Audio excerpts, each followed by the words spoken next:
Sometimes I like to kick off an episode with a little show and tell. I've got a few different things to show and to tell. Now, I know for anyone who's watching on YouTube, you can see each of our kind of full screens. I know that Kyle and Dan, you might have to readjust your screens to see things, but I can see your whole wall. edited a couple of things. I added a little Witcher metal frame here. Right here. Yeah, that's what I'm excited about. Yeah, so this was super fun. This was my it was a Father's Day gift, and my son Shep and I had a couple days off this week because of the federal holiday.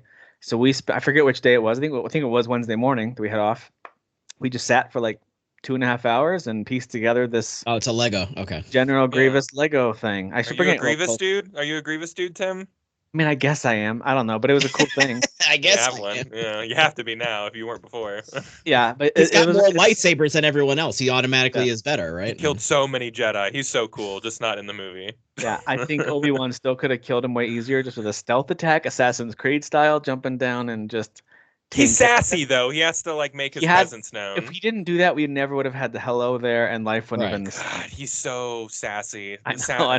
Obi-Wan sassy Kenobi. Hello there. Like what? All right. He said the thing. So anyway, that was a lot of fun. It was a good Father's Day. And then, of course, off to this side, we have.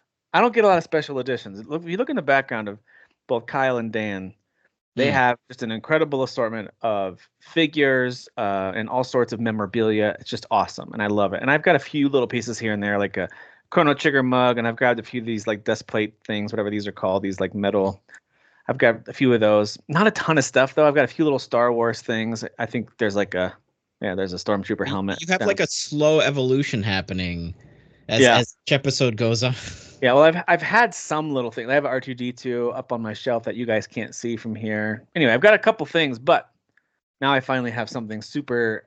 Probably my most nerdy thing yet. I was gonna say this is like your first step into a larger world. So this came in. This is the soundtrack for wasting money, right? Yeah, I totally wasted money. Oh, dude, if it makes your serotonin levels drop, secrete, then it's good money spending. All right, so here is the figure that came with the collector's edition of Shadows of the Erdtree. Oh, look at it! He's literally unboxing it. He's like, wow, dude, yeah, I love how it opens up like. It came in like you can almost leave it like this if you wanted to as a stand. I'll bring it closer in a second. I actually don't know where this sword goes, but this thing's kind of cool. Ooh. Yeah, it's very cool. Well, same with my Sephiroth, because the Sephiroth sword was supposed to be behind him, but that doesn't make sense. He's holding it like in a weird way. I don't know if you can see mine right there, but he holds it, but it's a little wonky. My Sephiroth, There's not really a good place for this to go. I kind of played around with it a little bit to see. But my son pointed out that it looks like this actually is a sword that's been set into another sword. Like it looks like this is smaller. Oh yeah. So I don't know if that's actually true. Dude, the little plastic swords and stuff on the figures are hard. You don't want to break anything. It feels like they're as you snap them into people's hands, like those hands become like more and more worn down too. So here's Mesmer the Impaler. Here's the figurine that's they cool. gave. I love that's the kind of statues I like. I wish I collected more stuff like that when I was really well detailed, really unique. There's not a whole lot of enemies that look like he's such a lanky MFer. Yeah, he's very lanky. And even right down here, he's just petting one of the snakes a little bit. Oh yeah. He's just giving it just a little touch, a little nudge. Yeah. So creepy. But I love it. So anyway, that's pretty exciting that arrived. And of course, it had the code for the DLC, which was important. I knew that. Right above your head where the Grievous is there a flat surface? Oh, no, that's a frame. Never mind. I was like, oh, is there a flat that you could put it right up there with like a red light shining on him or something? But it's a frame. I probably could get like a little corner shelf right there. Yeah. Yeah, and have like a red LED shining on him. Yeah, just right here. Yeah. Make them look extra ominous. Good idea. I like it. I got some lights. I got a couple lights. Yeah. I don't know what that's going to turn into. If it's kind of like, hey, just when I really like a game, I'll do this. Or if it's like, hey, I actually want to get a collection of like villain statues because some of the villains are the coolest. Like maybe that's what I'll do. Everyone's got the Sephiroth, but I'm sure there's others I could. So I don't know. Yeah. Maybe this will be the only one too. I have no idea. Sure. But anyway, super exciting. Of course, Elden Ring, Shadow of the Erdtree is out. That's the big one that's out this week. Talk about that. A couple other little games that came out this week. that I don't know if any of us are playing. There is a reimagining of Metal Slug called Metal Slug Attack Reloaded. I guess it's a tower defense game. I don't know much about it. Yeah. Okay. I saw. Yeah. I'm not a big tower defense guy, or else I'm usually like Metal Slug. Like I'll play it. I don't care what it is. Yeah. Yeah. But I don't know if I don't know if you actively run around and shoot while defending your. I don't know. I actually don't know how that works. But anyway. And then there's a game called Still Wakes the Deep, which I believe is like a horror adventure. If Jeff were here, he would have played it, but it sounds like the three of us are like, whatever. He would have at least played like 35 minutes of it and told us it's pretty cool, and then he would stop playing. Well, to be fair, it is the Chinese room, so it probably is pretty cool. You know, probably to be fair. That's a good point. I looked at it on the PlayStation Store, so I didn't. I will pick it up when it's on sale. I just like it's not really spooky season right now. It's not. And it's also not a 4-year-old game. I'm only playing things 4 years old in the poster right now. So. That's the rule. That's the rule. That's right. So that's the other big unqualifier for it. If the Still Wakes the Deep game is a good like, hey, it's getting in the second half of September. We're it's starting to get a little chillier. Yeah. I don't even need it to be Halloween week or whatever, but like sometimes I'll go for a darker game. Like it was the summer solstice like 2 days ago. It was the longest day of the year. Like I'm not trying to play a spooky game right now, you know? It's couldn't be brighter outside. Totally. There's a city builder called Republic of Pirates that I thought looked pretty cool. But I've got too many other things on my plate. I didn't bother getting it, but I did. I think I either wishlisted it or I've got it at least saved somewhere where I can check on the price for it. Sandwalkers, which now when I wrote that down, I remembered what it was, but now I can't remember what that was at all. But that's out. Aska, I talked about last week a little bit. It's like it's a survival game, also set in a Viking setting, and it's just a little too harsh for me. Like I know most survival games are pretty harsh. That's why they have a very niche audience usually. But that's why Valheim clicked for me because it's not super harsh in the same way. It's so weird because I like those mechanics too, but like at a limit, you know what I mean? Like I don't need it to be like too in the weeds on it. It can feel pretty oppressive, and then at a certain point, everything's running real smoothly and it feels great. I'm sure most of those games have that sweet spot that you finally hit where you're producing all the stuff you need to not be thirsty or hungry anymore. And I don't know. It's also early access, I think. And if it's not early access, it was just released. And so it's still really janky. You said it was like janky. Yeah. So yeah. Anyway. And then there's this very retro style football game by a team that already did an NFL style one. This one's called College Bowl.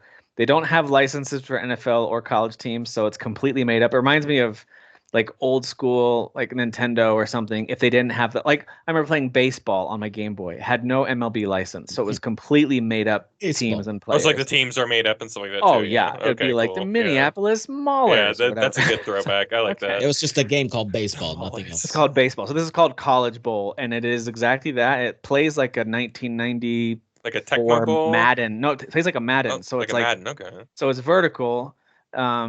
But like an old Madden game, like early to mid 90s Sega or Super Nintendo Madden game. So, but it's fun. It's got a franchise mode and stats and recruiting and all that kind of stuff. So it's got all the stuff that I like as a college football fan, but it's just super retro style, very, very pixelated. It's not for everybody. Yeah.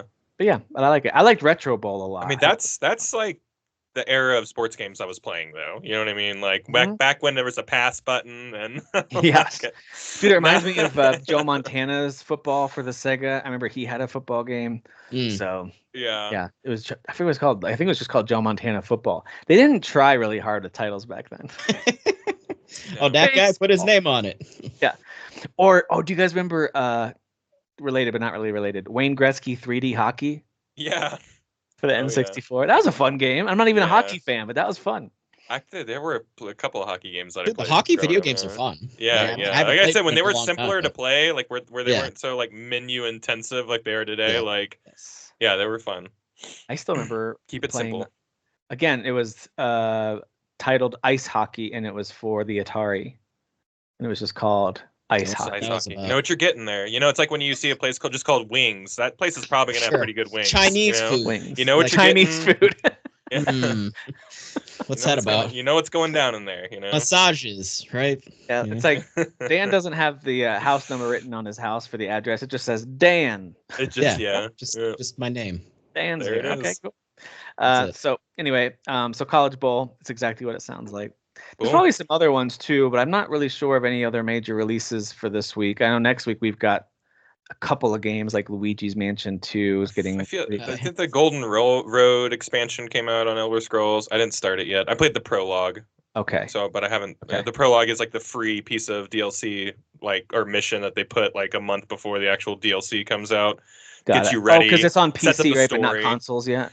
Yeah, it just came out on consoles this week. Where I think it launched like a few weeks ago on PC. So, but I didn't play it. It's new, man. You know, it's just new.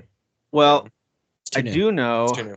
it doesn't count as new. This one I'm going to mention, but so it doesn't count as new because it already came out, I think, 3 years ago. But there is a new version of Shin Megami Tensei 5 Vengeance.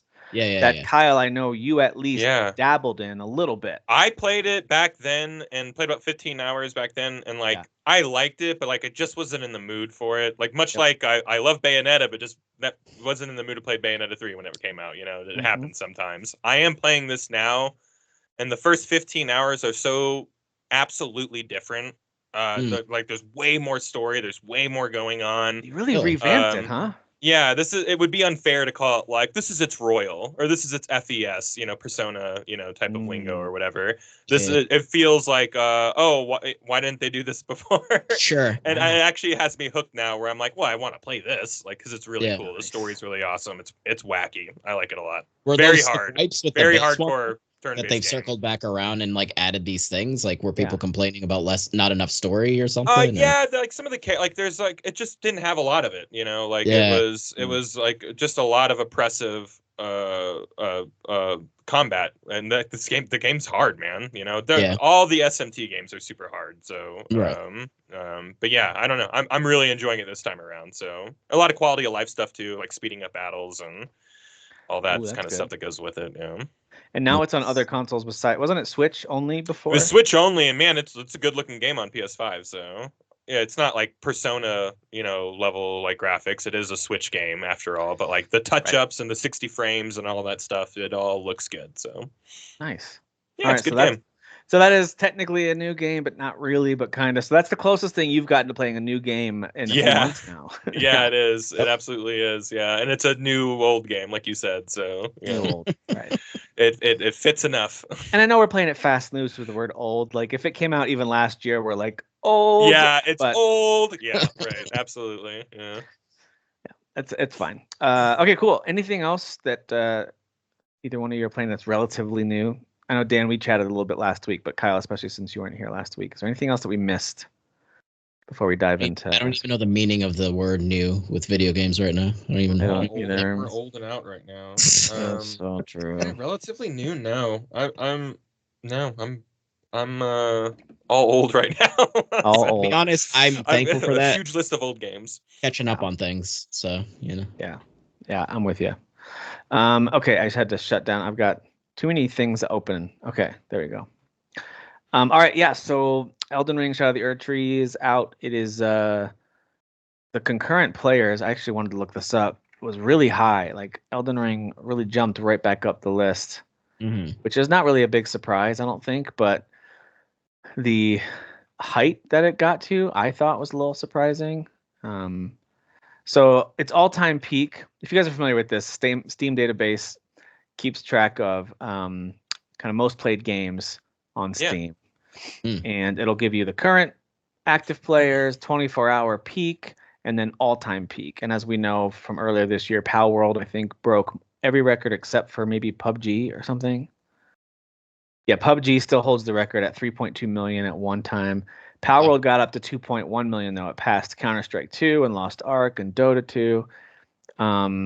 Cyberpunk 2077 got up over 1 million at one point. That was its all-time peak. And Elden Ring got up to 950,000, so just short of 1 million. That was its all-time peak. And with the DLC coming out in the last 24 hours, it got back up just under 800,000 again. So almost to its peak from its main game. Right. It's really telling that a lot of people came back. Right? A lot. Yeah, especially when they were talking about how a lot of people didn't beat the game, So. Sure. Yeah. Yeah, But absolutely. now people probably want to go back and obviously knowing like, oh, I have to Dude, beat that I have guy. so many Like, friends who are like, y'all, who needs help getting dragged through the vanilla game to prepare for this. Like all of my friends were doing that, like leading up to this. Yep. I'm sure a lot of people were just dragged through like in the last like week or two, you know. Mm-hmm. And they added some quality of life stuff that even if you didn't drop the money on DLC yet, maybe you're like, hey, $40 isn't bad for what I'm getting, but I just don't want to spend it right now, so I'm gonna wait because it'll probably go on sale, and it might drop by Also five, sounds like maybe it's worth the $10. $40 though. It is definitely worth the $40, but Yeah. sometimes you look at it and you're like, yes, I'm sure it is, but I just don't want to spend it. So I get that. Oh, I've been in that boat. Sure. This is the kind of game that I'd be surprised if it goes down by more than $10 this year. Like maybe at the end of the year there'll be a little dip for a holiday sale, maybe. Yeah. But Deep holiday. but yeah, so I totally understand that. But there's a lot of quality of life stuff they added to the game with an update anyway. Now, not to the degree that Cyberpunk did, but there are some things that can be aligned here where it's the DLC is an entirely new area, tons of new characters. The story they take you on is actually much more of an active story that they're telling with characters that are doing things. It's still from soft style, so don't get too excited. But it's not so much like you're finding text and reading about what happened and like piecing it together. It's more there's a variety of characters you interact with throughout like almost every save point at the beginning. You're like, oh, there's actually someone talking to me and they're explaining what's happening and why this Mikola character has gone into this realm of shadow and is leaving, as he describes it, bits of his flesh behind as a trail for you to find. It's like this very dark FromSoft story, right? Yeah. So you're following, and then every time he leaves a bit of his flesh behind, then you'll see like this tall. You've probably seen it in the trailers or in the symbolism. There's this tall, skinny cross with like a little circle on the top, kind of like an Elden Ring style visual. It's really cool. It's really striking, and there's people there that are talking to you, and so that part is pretty cool. But the quality of life stuff they've added is worth highlighting, even if you don't play the DLC anytime soon. It's stuff in the menus that you might think should have been there from the beginning. It's totally fair. Like when you pick up an item in Elden Ring, I always had to either make sure that I kind of said the name of the thing out loud so I could remember what it was called. So when I do have time to go back and look at the menu, I find what that item was. Like, what? I think I found a sword. I'm not sure. And if you don't remember it and you go look in your list, there's no way to see like recent items. There was nothing to. There was no indicator on like a new item indicator. No indicator until now. So now you just have to go into your settings. You can turn on new item indicator on. It adds a little exclamation point, and there's a new tab you can activate, which just shows you all of your recent items, even if they aren't new to you. It's like the last 30 items you've collected, just like in order. Okay. That's cool. So some quality of life stuff. You could argue that, hey, it's been 2 years. That's a silly thing to add after 2 years. Yeah, maybe, but they added it. I think cleaning up stuff, no matter how later on, is always cool. Witcher cleaned itself up over the course of like 3 or 4 years. Yeah. So remember how bad the Witcher menu was right away, like right out of the gate? It was People forget that game was in a pretty rough state when it came out too. And I still loved it, right? Yeah, but it was a mess in the menus, especially. Yeah, they completely changed those. The menus are totally different. The inventory system is. I'm a big believer in like going back and just being like, you know what? Let's clean a couple of this stuff up and add this and add this. Yeah, like why be too proud to? Even if it's small. Yeah. Why be too proud to fix that? Like that just seems silly. Like make it better if it needs. Yeah, especially if it's like allowed. Like people have been like, come on, like I have this simple thing. Yeah. You know? Yeah. Yeah, they also added some map features that I don't fully utilize because I'm not big into the multiplayer. But if you want to have an idea of where people have put down the request for help for cooperators or a challenge or whatever, you can kind of like activate that on the map, and then it will show up on your map, these little red and blue circles everywhere where you can see that other players are either looking for help or you can. And I'm not sure how it all works, but I just know they've added some multiplayer features to the map. Again, I'm pretty much a loner when I play this game. I've only done a little bit of the multiplayer stuff, so it is great, but I don't know, something about exploring an open world. I want to go at my own pace. I don't want anyone bothering me or rushing me, or honestly, sometimes even like talking to me. I just want to explore and experience this crazy world with the creepy music, and I love it. So anyway, and they've added a few other things that I'm blanking out on the top of my head, but some quality of life stuff. They did a whole bunch of like balancing too, that again, if you're a PvP player, I know that there was a lot of things being requested. It seems like they've balanced some of those to try to even the playing field a bit. Some people are probably mad. They nerfed me again. That's a thing. That's always a thing. The Souls community is very vocal about things that they don't need to be vocal about. So, but that's any community, right? Yeah. Any I was gonna say so is Diablo, and so is everything else. Final Fantasy. Yeah. So is all of it. Yeah. Yeah. So yeah, and I could understand if you've got a build that you use for PvP and that's been your bread and butter, and they nerf it. That's a bummer. Yeah, but sure. I'm sure that I'm sure there's some of that, but they've added so much to this game, especially if you do get the DLC. I forget the number of weapons and spells, but it's a lot. I've already picked up several new weapons. I think I've only unlocked 3 of the new weapon categories. I think there's more than that though. So there's 30 or 40 new weapons or something. Yeah, I think it's that many new weapons, and then a handful of them are in new categories. So you'll have now what's called a light greatsword.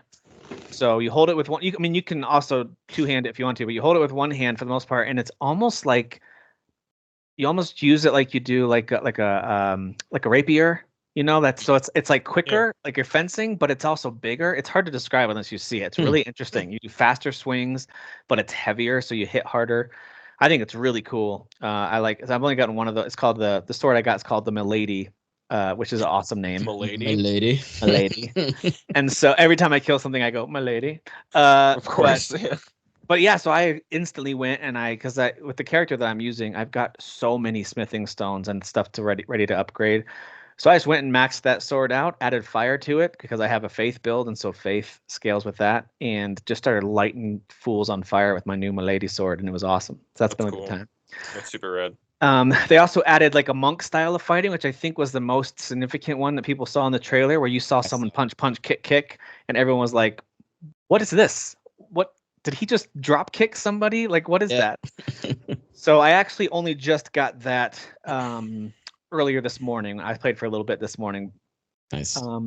And there's a character that you get to one site of grace after you beat the first castle area, and there's a message there that you can go into your inventory and read, and it's from this monk saying, "We don't even have to exchange words, just come find me and we'll fight, and if you can defeat me, I'll give you this new whatever."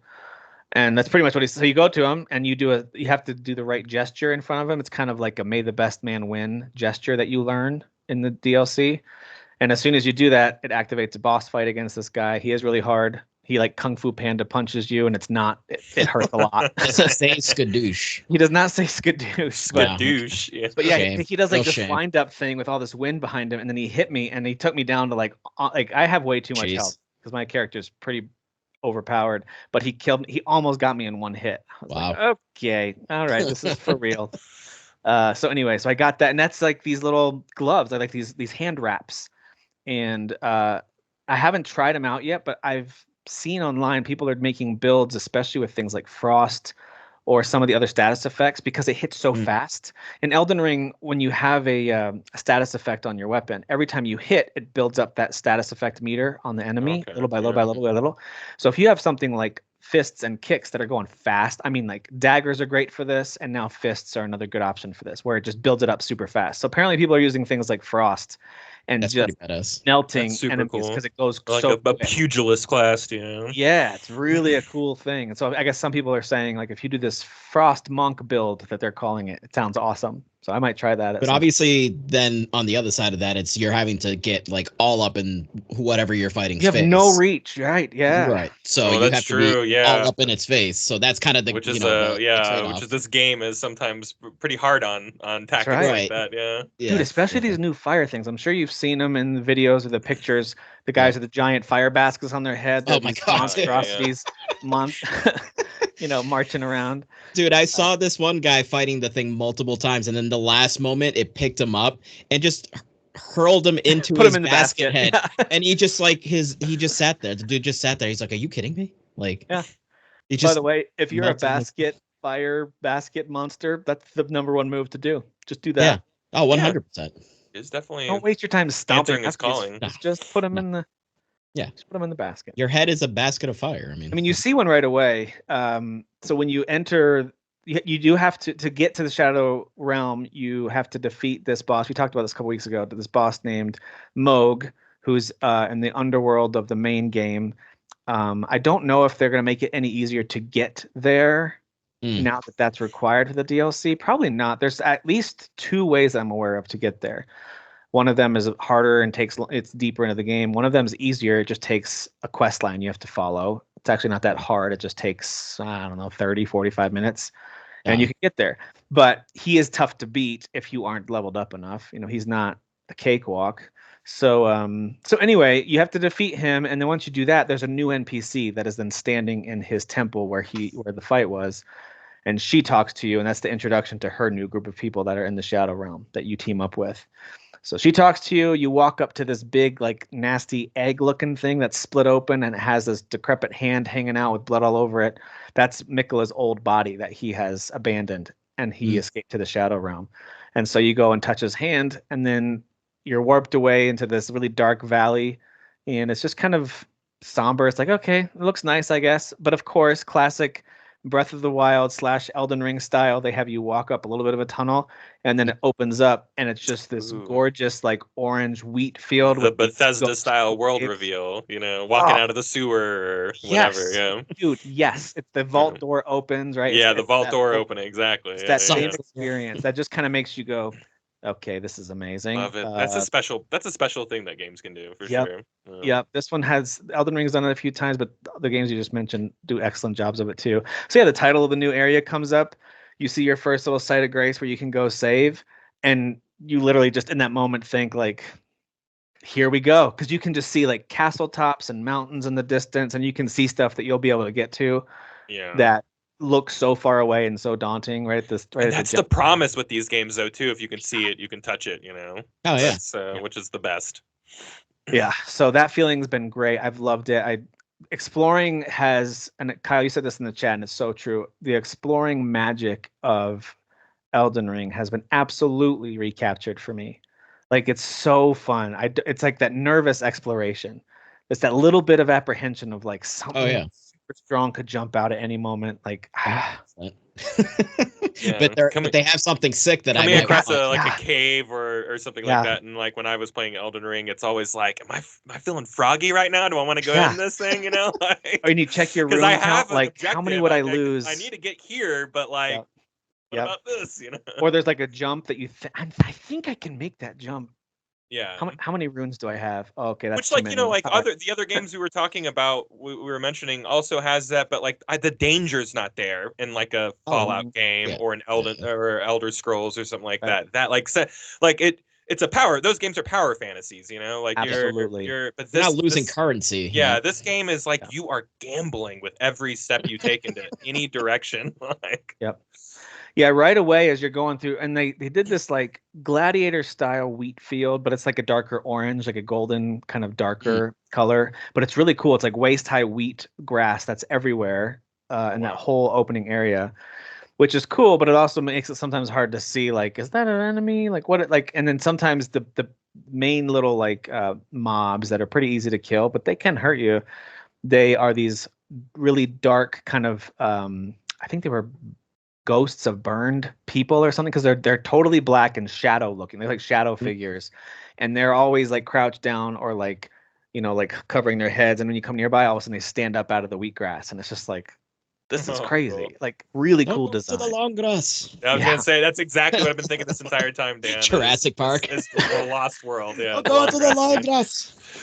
That's right. It's one of my favorite scenes in cinema. Oh yeah, so good. It's the raptors, right? And then you see like the streams of the you see the grass like pushing down as they're like getting like just taken from every side. That movie's got some moments that aren't as great, like a girl doing gymnastics to kick them.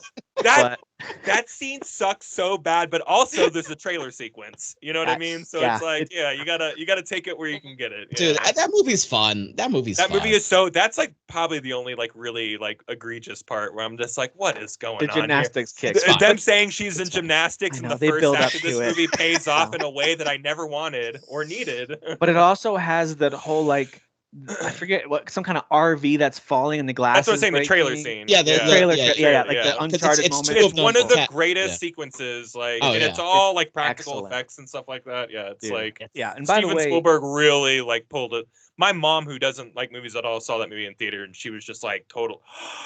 Just I remember being a kid and watching the her usage being of the like, waterfall was brilliant. oh yeah, there too. But That's a yeah, fun movie. I know we're on a rabbit trail here too. But speaking of Michael Crichton, because both those books, by the way, are phenomenal reads. Like I'm talking page turners. You'll forget how long you've been reading. Both Jurassic Park and The Lost World are like really good reads. I highly recommend both. But I just did an audiobook of another one of his books as well. Turns out, guys, Michael Crichton, pretty good author. Yeah. That's why all of his books were made into movies. Yeah. He's even Congo's a good book. It's a fun movie because I was a kid when it came out, but like it's a really good book though. Yeah. He actually did a pirate one too that I was that I'm just now starting. Like it's an actual just set in the time of pirates, and it's just a book about pirates. It's awesome. Wrote some cool books in cool settings, huh? Yeah, absolutely. He's like pirates, dinosaurs. I'm on it. Yeah. The one I just listened to is called Dragon Teeth. Did I already tell you about this one? Where it's like set in the Old West, and you've got this kind of rich kid who makes a bet. Someone is like making fun of him in front of all their friends that he'll never go out west. He's too much of a chicken. So he makes a bet that he will go out west this summer. So he joins this archaeological dig, but the professor's convinced he's a spy for his rival professor guy. And so like halfway through abandons him. Then the rival professor guy who has been following them like picks this guy up, and like then it all becomes a thing where it coalesces in him being stranded alone in Deadwood. And it's very much during like the Deadwood TV show era where you've got like Timothy Oliphant comes out. Timothy Oliphant was there. Yeah, I'm sold. But he's there as Hitman, which was weird. I didn't know. Greatest crossover ever. Yeah. So it was a cool book. It has a great finale too. So yeah. Anyway, it was called Dragon Teeth. It was not what I thought it was going to be because I saw just like a dinosaur head. Yeah, I was like, oh, he did a fantasy book? That's cool. I was like, oh, cool, Dragon Teeth. That looks cool. And then they look closer, and there's actually like a cowboy riding on top of the dragon. Like it's just the way it's created. Needs to do a fantasy cowboy dinosaur pirate book. Yeah. That's nice. Coming up next. Yeah. That's coming next. Yeah, that's coming up next. Right on that. Yeah. All right. So anyway, Michael Crichton, Elden Ring. We're reconnecting the dots here. So yeah, the what I've discovered so far is that they didn't just make one new like biome, and that's kind of what I thought it was going to feel like. I thought it was just going to feel like one biome, kind of very I just imagined this is going to be a fire themed place. Mesmer, as you can see here, he's a fire themed boss. In the trailer, you saw that he controls fire. The giant baskets of fire who are stomping around in the field. I'm like, all right, this is gonna be I better do a frost build. This is going to be a fireplace, and it is not. Like that's very. It's got a lot of variation to it, especially at the beginning. It's very shadow based, and then it becomes very like there's a whole area where everything's trying to freeze you, so it's very frost based. So like they have it mixes it up completely. It just depends on what area you go into. And what they've done too is they've leaned into the verticality. We talked about this with Tears of the Kingdom, where they can do some creative things where the map itself maybe isn't an area isn't the biggest you've ever seen, but they've got a whole underworld area, and they've got you can go way up high. So like they added elements of verticality to this game that are just incredible. Which I thought the first one had too. Oh yeah, you know? Yeah. So it's cool that they've doubled down on that. One of the best designed cities, in my opinion, was that Landell city. I did make it there, so I know what you're talking about. I think that whole area was just brilliantly designed. And then you go way down to the subterranean area and down to these sewers, and it's just really dark. But then you can also climb all the way up this dead dragon that's been like turned to stone or something. Like it's crazy. It's just it's similar. It is similar to Breath of the Wild. Like how does someone even like put this together? Like how does this? Yeah. I remember like raving about the topography of Elden Ring vanilla, and like again we were talking about going into that cave or that mine shaft or whatever, and like I would get scared. I'm like, this is too deep, guys. I would be playing with buddies, and I'm always the worried one because I suck at these games, and I know my friends are carrying me. So it's just like, I don't know, guys. This is deep. Maybe we should go back and. It's like really dark down there, guys. It's like really dark down here. It's so dark. Yeah. So even then, I remember being like really just shocked by that. So well, I mean, again, with no loading screens or anything like that, it's just going and going. Dude, with Breath of the Wild and Tears of the Kingdom, it's more the technical feat of it all. Yeah. But with Elden Ring, it's like the design, like like I just don't, I can't fathom how somebody in their brain is piecing all these things together. They must be done separately and then it connected. Like I don't even know, dude. It's just crazy. You have to get some of those like architects from like Inception who can like make Seriously. 3D models in their heads For and real. stuff like that. That just 100%, like yeah. they're the different species of You need people Nolan. who You just need Nolan. understand space. You just need Nolan. Yeah. Yeah, you just need Christopher Nolan. Yeah, I've been incredibly impressed with the design, and I'll just mix it. I was gonna wait till the end to say like, all right, if I had to criticize it for anything, the main criticism I can point out now, some people who just don't like this genre of game, they don't like FromSoft games, or they like a certain type of FromSoft game. I can't. That's personal preference. Whatever. That's fine if you don't like it. But the one thing that I think is truly a valid criticism is that I think FromSoft needs to upgrade their engine and make things next gen only. And here's why I say that. The Yeah. designs of these areas, like the visual design and artwork and architecture and enemy design and weapon design and armors, it's immaculate. Like I can't pretend like I know how to make anything that looks any better than that at all. But the technical side of it, still, like in 2022, the main Elden Ring game sometimes felt like, all right, this last gen is holding us back a little bit, but it is really good looking. Like I love the art style. I love the design. Yeah. I love the art design. But the technical side sometimes leaves you a little wanting. And that's true here too, where it's the same thing where sometimes it's like this is just gorgeously made, like just beautiful, and yet you'll still have like sometimes the the depth of field or something isn't quite there. Maybe the textures are like that could look better. We've played games recently, you know, like Rebirth and some of these others that are just like they take things to the next level. And yeah, I'd love to see FromSoft to do that with whatever their next thing is. You know, Bloodborne 2 or Dark Souls 4, whatever the next thing is they make. I'd love to see them elevate technically to the next level. Because art design wise, they're there. Like gameplay wise, I've got no issues personally. Yeah. It's but that technical thing. I don't know if that makes any sense. It does. Well, like it's so Yeah. like when I'm making the thumbnails, like I try to find like as sharp of like an image as I can. Mhm. And when I was looking, because obviously there's not a ton of imagery prior to the game releasing, right? Because it's not out yet, so that just those assets don't exist yet. Like Mesmer, for example, which from the trailer, obviously there was close-ups of him. Like there is a bit of like. I don't know if just saying fuzziness is a lazy way to describe it, but there's like a fuzziness to it, you know, like you said, with the textures, it's just not sharp and crisp and like crazy detailed. So yeah, I'm wondering if it's ugly, because From didn't release like any like HD like screenshot. You know what I mean? Like maybe these are all just from like like pulls from the trailer instead of like them Screen releasing grabs, promotional yeah. promotional like posters or anything like that. Yeah. Yep. Totally agree. And I think, I mean, their cutscenes are still amazing. Like when so I got to that, there's a boss that is featured in a trailer, so it's not a spoiler, but it's very weird looking. It looks like this weird snake lion thing that's kind of dancing around. You know what I'm talking about? It has like a lion head that looks like its jaws dislocated or something. That I did that boss fight. It was awesome. And the music for that boss fight, by the way, was so unique. It was almost circus-like. It was very strange, but very cool, the music for that fight. And it's kind of done that way for a reason, actually, when you get to the boss fight and see kind of what it is and who's talking to it. And anyway, it's hard to describe without spoiling it if any of you ever play it, but I highly recommend checking that fight out.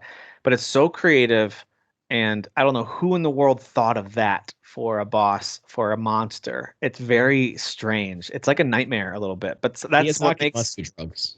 Dude, that's what makes some of these FromSoft designs. Like I remember from Bloodborne, I had those experiences too, where I was like, "Who thought of this? This is so messed up and so amazing." You know, I feel like the FromSoft teams, as well as like Kojima, like there's very few people who can do it and do it in a way that's captivating and disturbing at the same time. You know? Yeah, big time.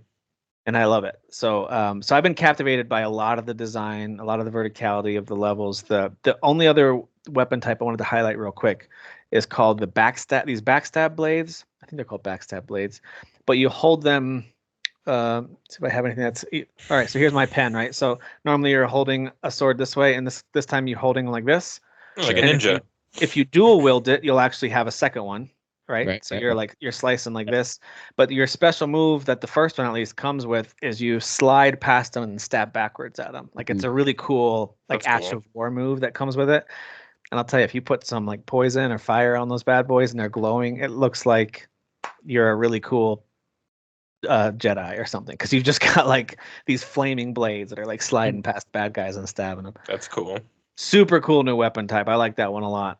And there's some other stuff too. There's some other Ashes of War, new special abilities, lots of new items, like all the stuff that we got before, but like upgraded versions of it in some cases brand new ideas, which is really cool.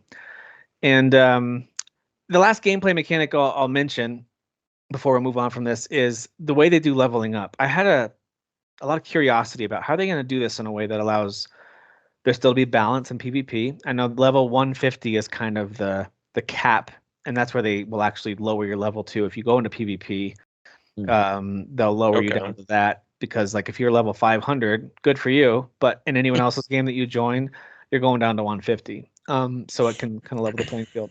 So I was curious how they were going to do progression in this. Is it just going to be the same thing, and people who are over leveled are just going to be over leveled? Turns out no, because my guy is pretty over leveled. He's over level 200, and things should be easy for me. And they sometimes are. I have a lightning build where I can just throw lightning bolts from a distance, or I can use my sword like I talked about earlier and just slice things up. So it's pretty great. But when things hit me, they hit hard.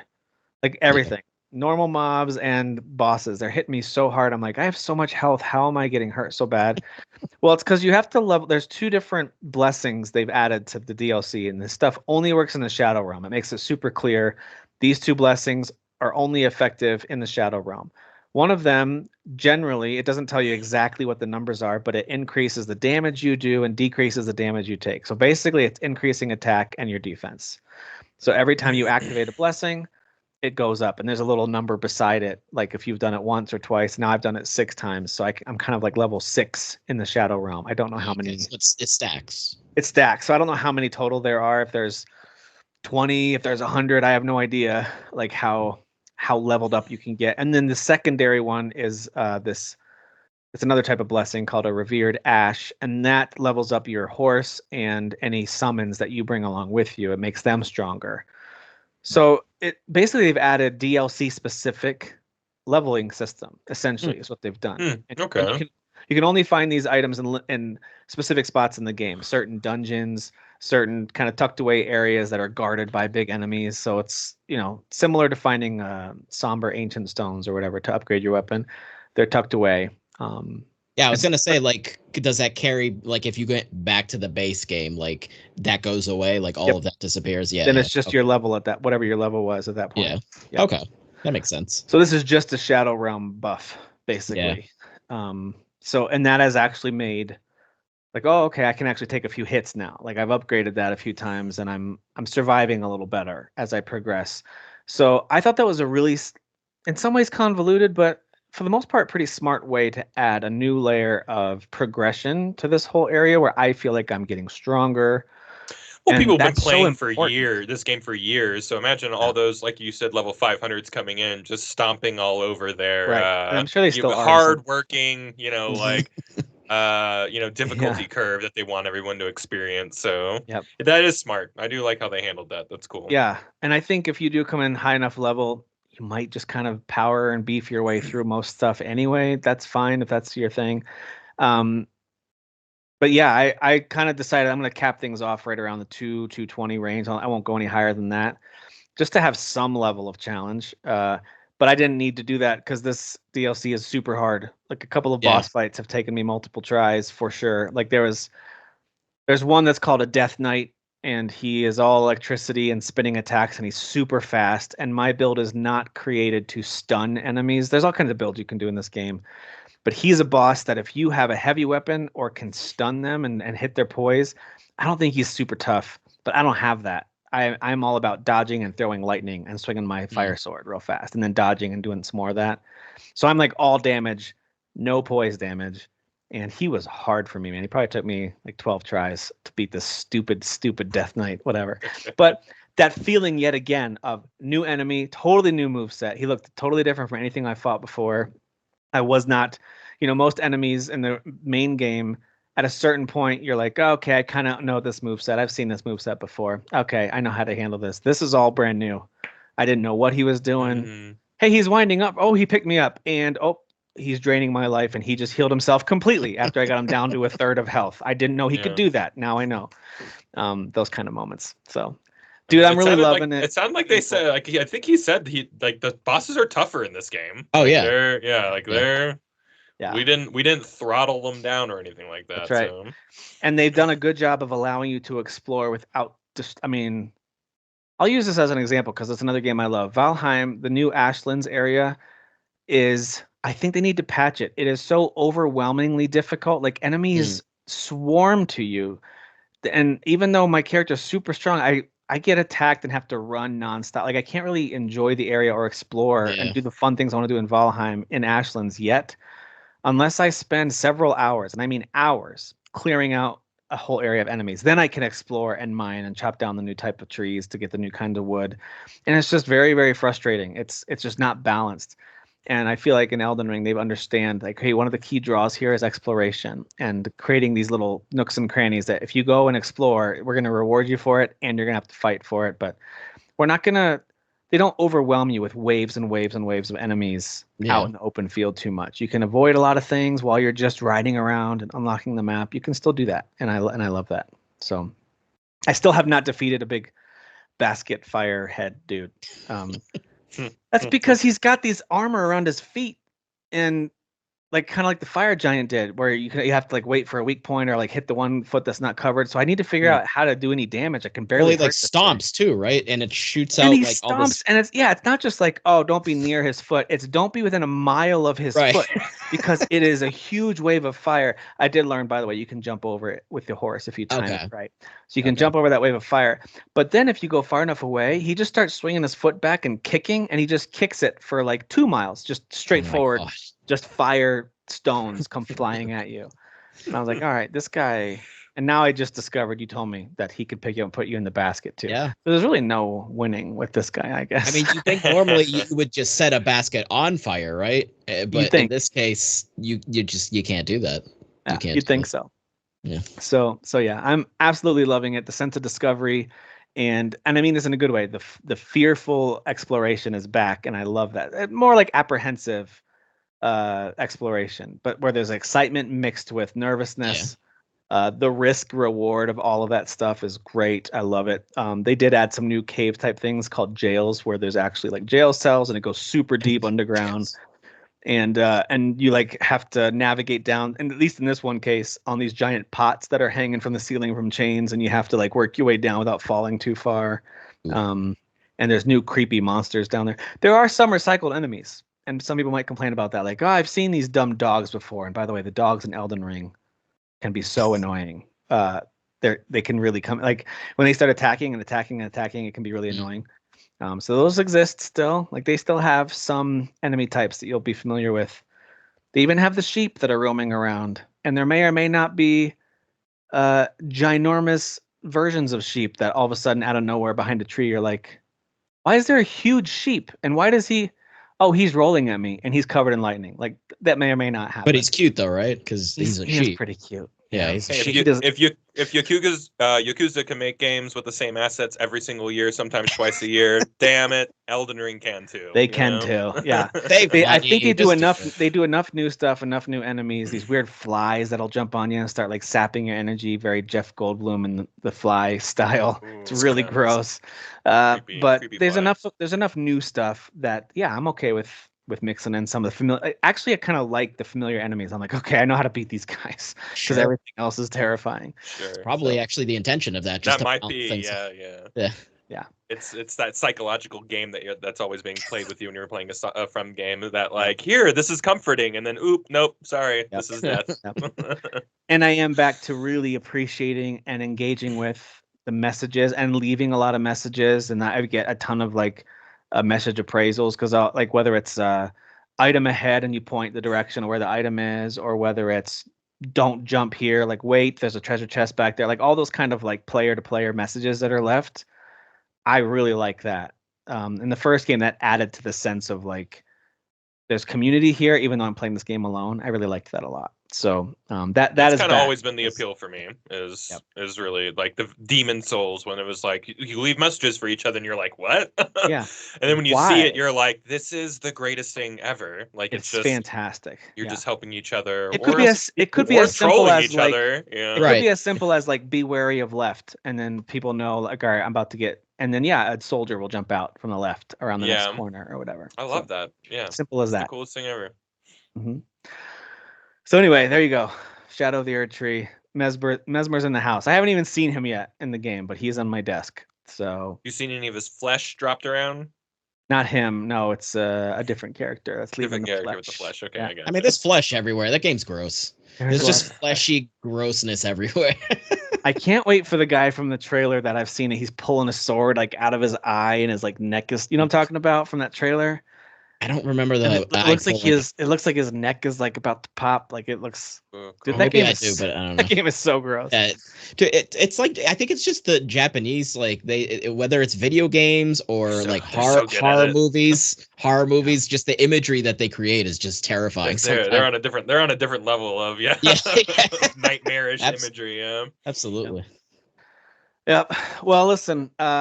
With the great DLC we've seen already in 2024, including Shadow of the Erdtree, but also got to mention some of these others. Destiny 2: The Final Shape, which by the way has amazing reviews on like Open Critic and stuff. I don't know if the players are liking it as much. I don't know if I've ever heard that before with the Destiny expansion. I feel like they're not always since, so well not hated. Since like the Taken King, right? Yeah, Taken King being the one that I remember being like, this is a turning point, everybody. Yes. Yeah, so it's cool to see Destiny 2. Hopefully, I mean, I think the reviews are like at 92. Well, if it's ending strong, that's great, right? That's amazing for a game that's been out for years and years and years. So good for it. So good. Everyone look forward to Destiny 3 exclusive to PlayStation 6. Probably. Alan Wake 2 Night Springs DLC is out. We've got Vampire Survivors Operation Guns came out this year. We had Final Fantasy 16 The Rising Tide came out this year. Remnant 2 The Forgotten Kingdom, which apparently a lot of people are saying was phenomenal. And actually, I read, as I was looking these up, I read that it's a great way for new players to jump in, believe it or not. The one before this one I played, that DLC, and it was phenomenal. So it's like, here's another one that just kind of gets it, you know?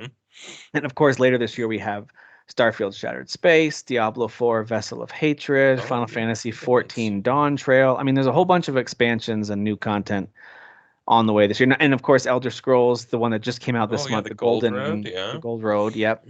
So it's a big year for expansion and DLC. So I thought we should take a look back at some expansions or DLC from the past. Of course, we know it started really as expansions. I didn't realize it went back to the 80s. There was a game called Dungeon Quest, which was not even spelled correctly. It was spelled DUNJON Quest. Hate it. Hate that. Like Dungeon Quest.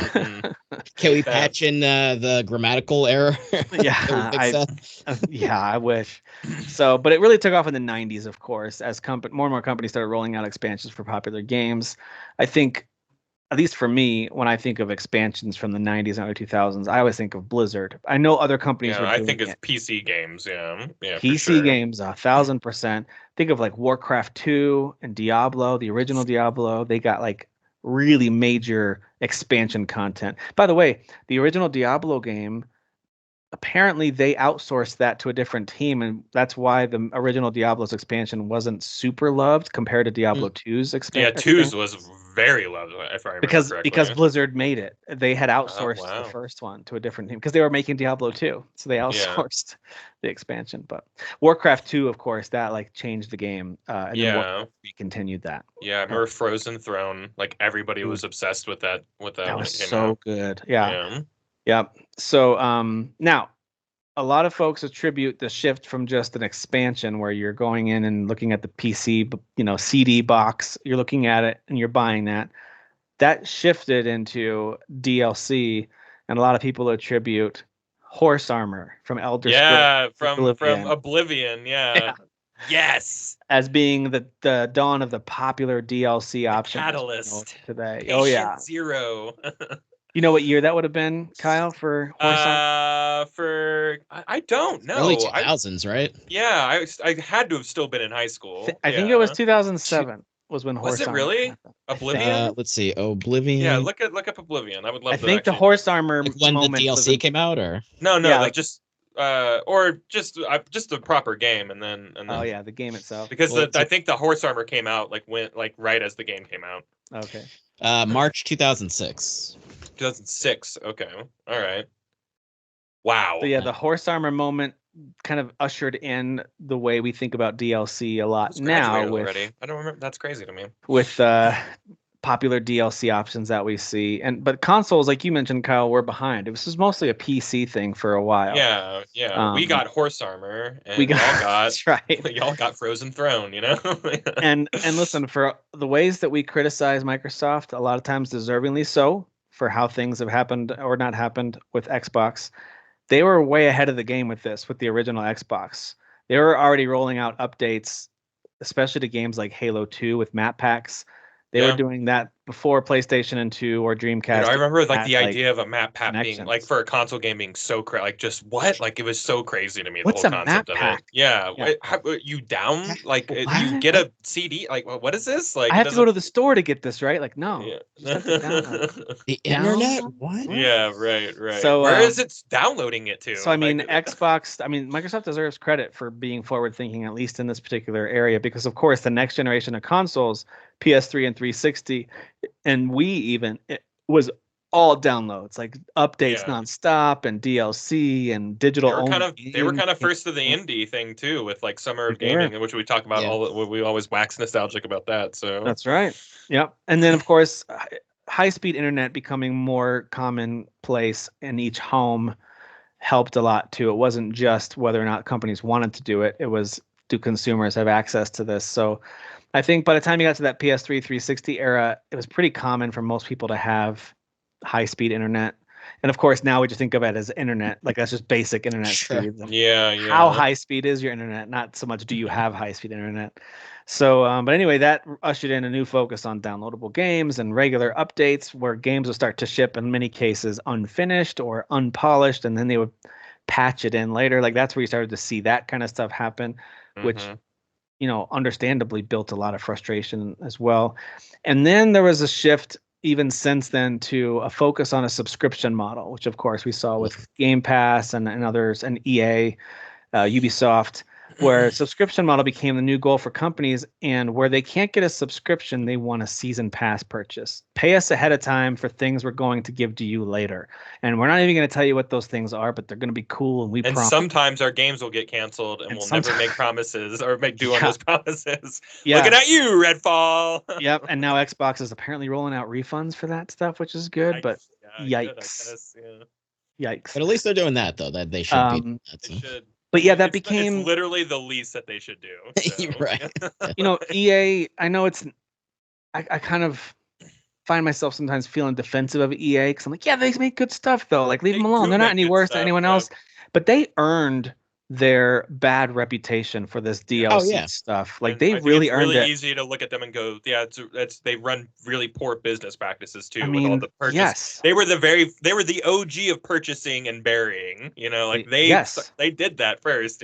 So Yep, they even did it in a game that you guys are familiar with. Dragon Age Origins was the first kind of very notorious example of this, where in-game characters would pester you to pay for additional content in your camp. Oh, man. I don't even oh my remember God, that. I don't remember that at all. Yep. Yeah, that's crazy. Yep. And it was like NPCs in your BioWare, camp you made a that deal would, with the devil, you sickos. Yeah. And that was that. I think that's one of those moments that can make people give it a negative review, even if the game is good, Oh, because yeah. that is just Yeah, well, and at that time it was so alien and it felt Yeah. so wrong, I imagine, Oh, because yeah. like that, it just, I remember those early days where it's just like, what are they think? And now we all practice it. We're all like, yeah, I'll buy that. I'll buy Elden Ring DLC, like we all Mhm. happily, kind of like bow to it now. But I remember Take it my being money. just crazy. Yeah. Yeah. And if it's pitched in the right way, like this is a true expansion, because our minds still understand the Yeah. idea of expansion. Like, hey, you're not making a sequel, but this is going to kind of feel like one, or like, Yeah. give me more of what I already loved from your existing game. For the most part, we're all down with that. Like, yeah, I love that give me word. that. Once you say that word, I'm put at ease. pretty Expansion? quickly, Yeah. Mhm. Expansion just feels more. I know what substantial. I'm getting when you say that word. You know what I mean? Agreed. When you say DLC, like that could mean a lot of things. It could mean It could mean a mission. It could mean a mission pack. It could be a special exclusive mission for your console. It could be outfits. Like for Persona, there's tons of DLC for Persona 5. It's all outfits. So you can spend 30, 40, 50 bucks extra on that game and you're not getting more content. It's just outfits. So it's like, I don't know. There's a nebulous way of just saying, hey, I got DLC for this game. Could just be features they add. Like, hey, we had a new game plus. And technically that's DLC because it's content that's you download, like technically. Any new features they add, any new, like if they add DLSS to a PC game because now it's going to run a little smoother with your graphics card, that's technically an update or DLC that they've added. It becomes very, so for our purposes, we're talking about more of the actual content side. I don't care if it's called expansion or not, but I'm with you. My mind goes there. I like the word expansion. It just feels more complete and more, like, I don't know, it just feels like it's going to be worth my money and time. There's something about that word.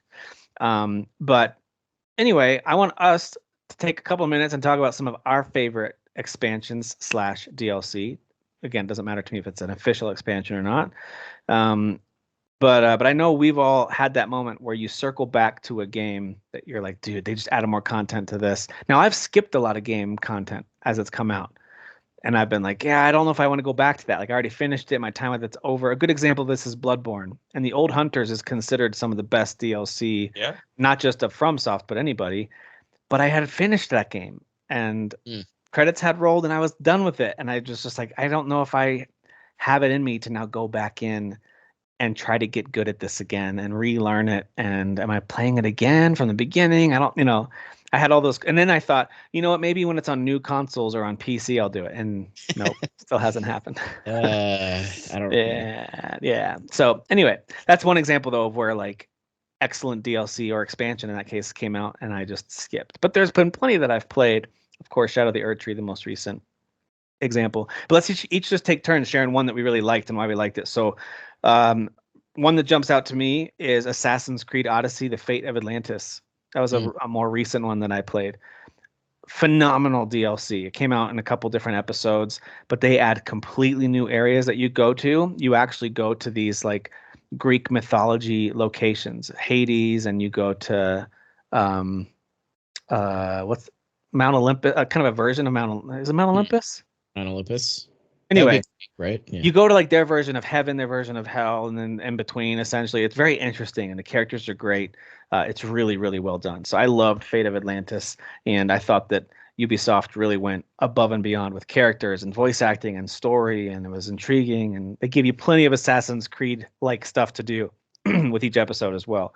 Like lots of exploring, lots of towers, lots of assassinations to do. So fun. So I loved it.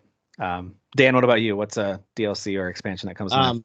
So what you were saying a moment ago about like returning back to games, that's sort of my big thing. I might have more than just because I have 5 listed, and maybe there's been more than 5 that I've played, but like I'm very notoriously not going back to like games and playing the expansion or DLC.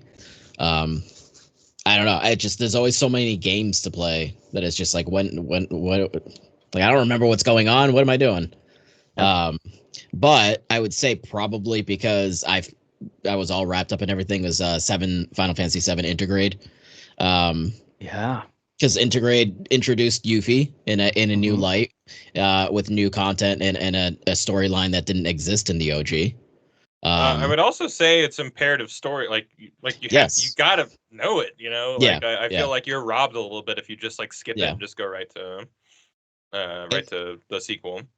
Exactly. And especially because, at least in my opinion, the way that the story is being told with Remake and Rebirth, like Yuffie matters way more now than she did in OG. So it was way more interesting, Yeah, in OG she was optional. Right. Yeah. Yes. Missable. Yeah. All right. What about you, Kyle?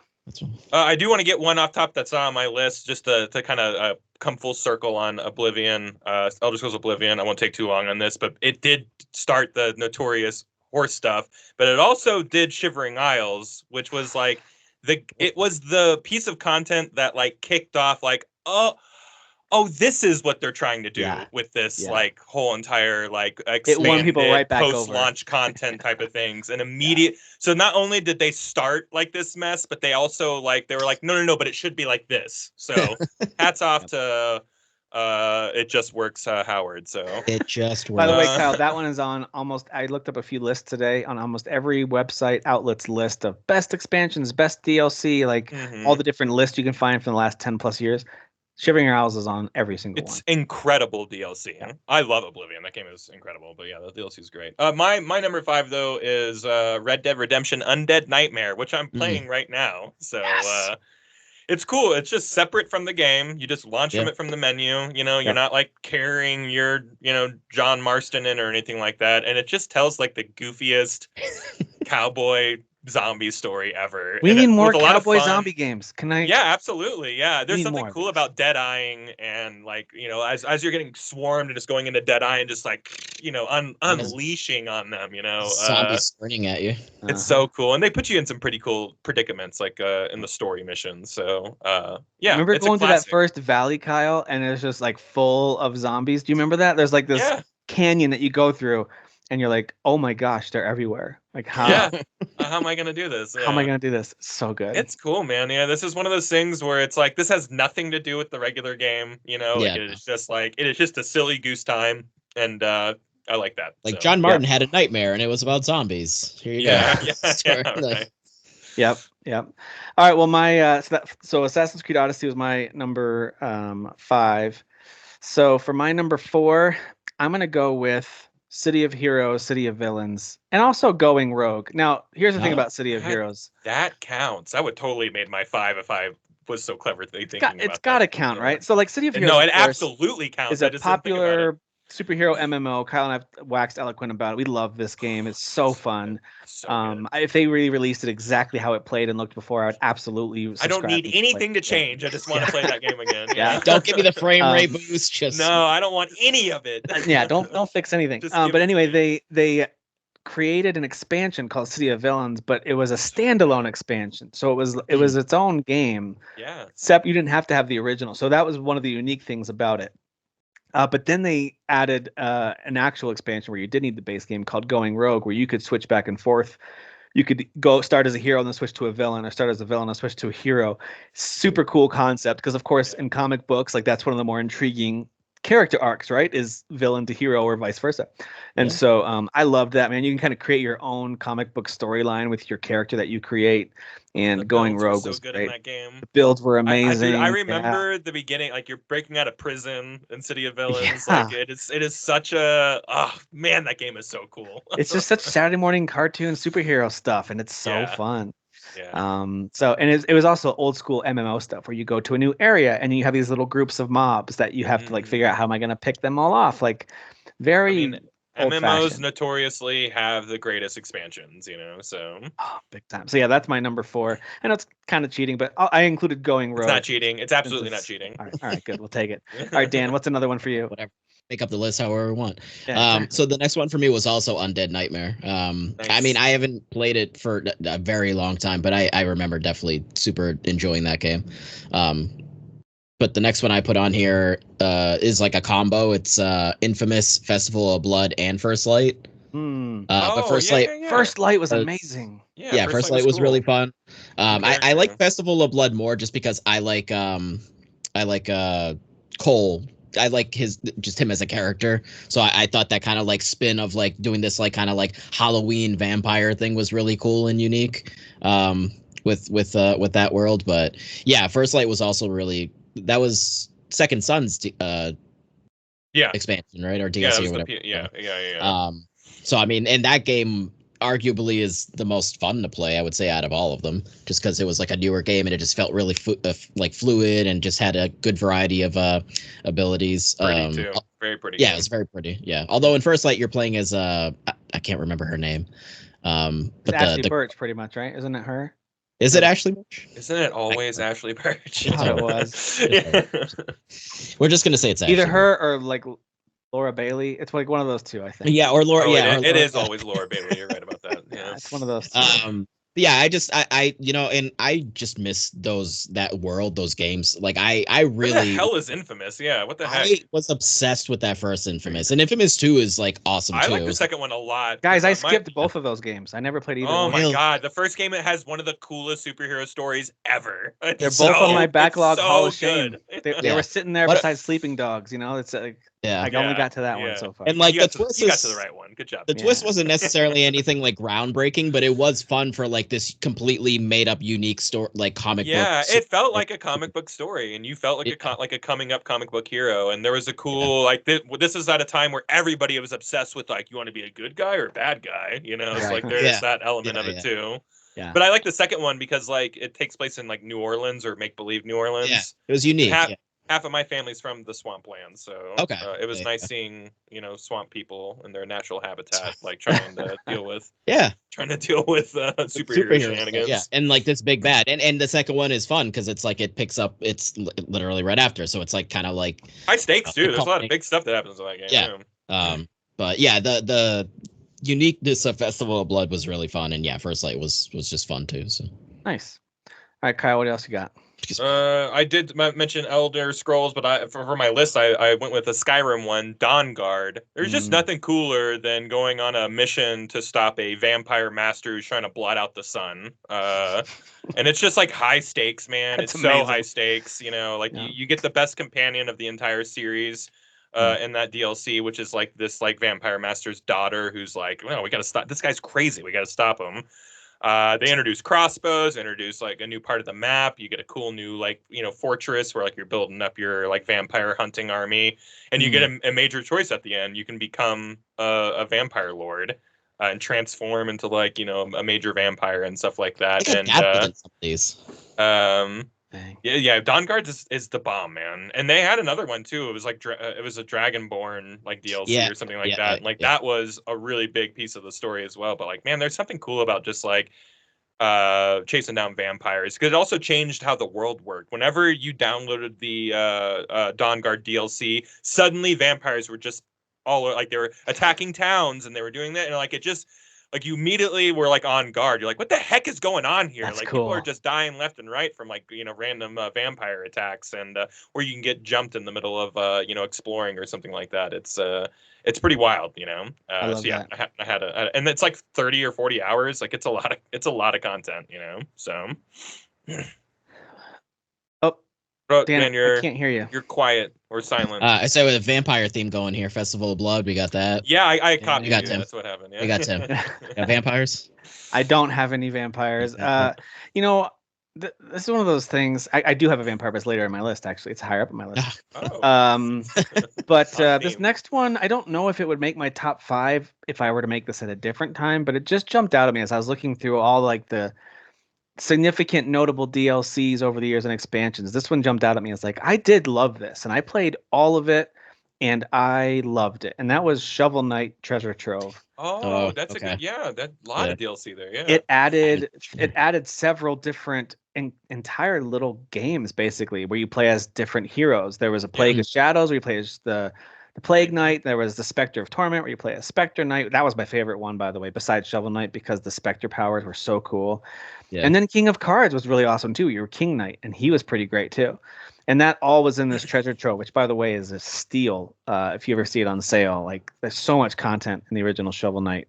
I never did play Dig, the most recent entry in that little series. I don't know if it's any good, but Shovel Knight Treasure Trove, the main game, and then those 3 DLC pieces, expansion pieces, so good, especially if you love classic platformers and if you liked combination of stuff like DuckTales or I don't know what else to describe it, because you can bounce kind of like DuckTales style. It's very NES-centric platforming. Oh, it's so good. And it's funny, too. It's got a really good writing. But anyway, so Shovel Knight Treasure Trove. Oh, great pixel art. Absolutely love it. All right, Dan, what about you? This one's more of a fun, cozy one, guys.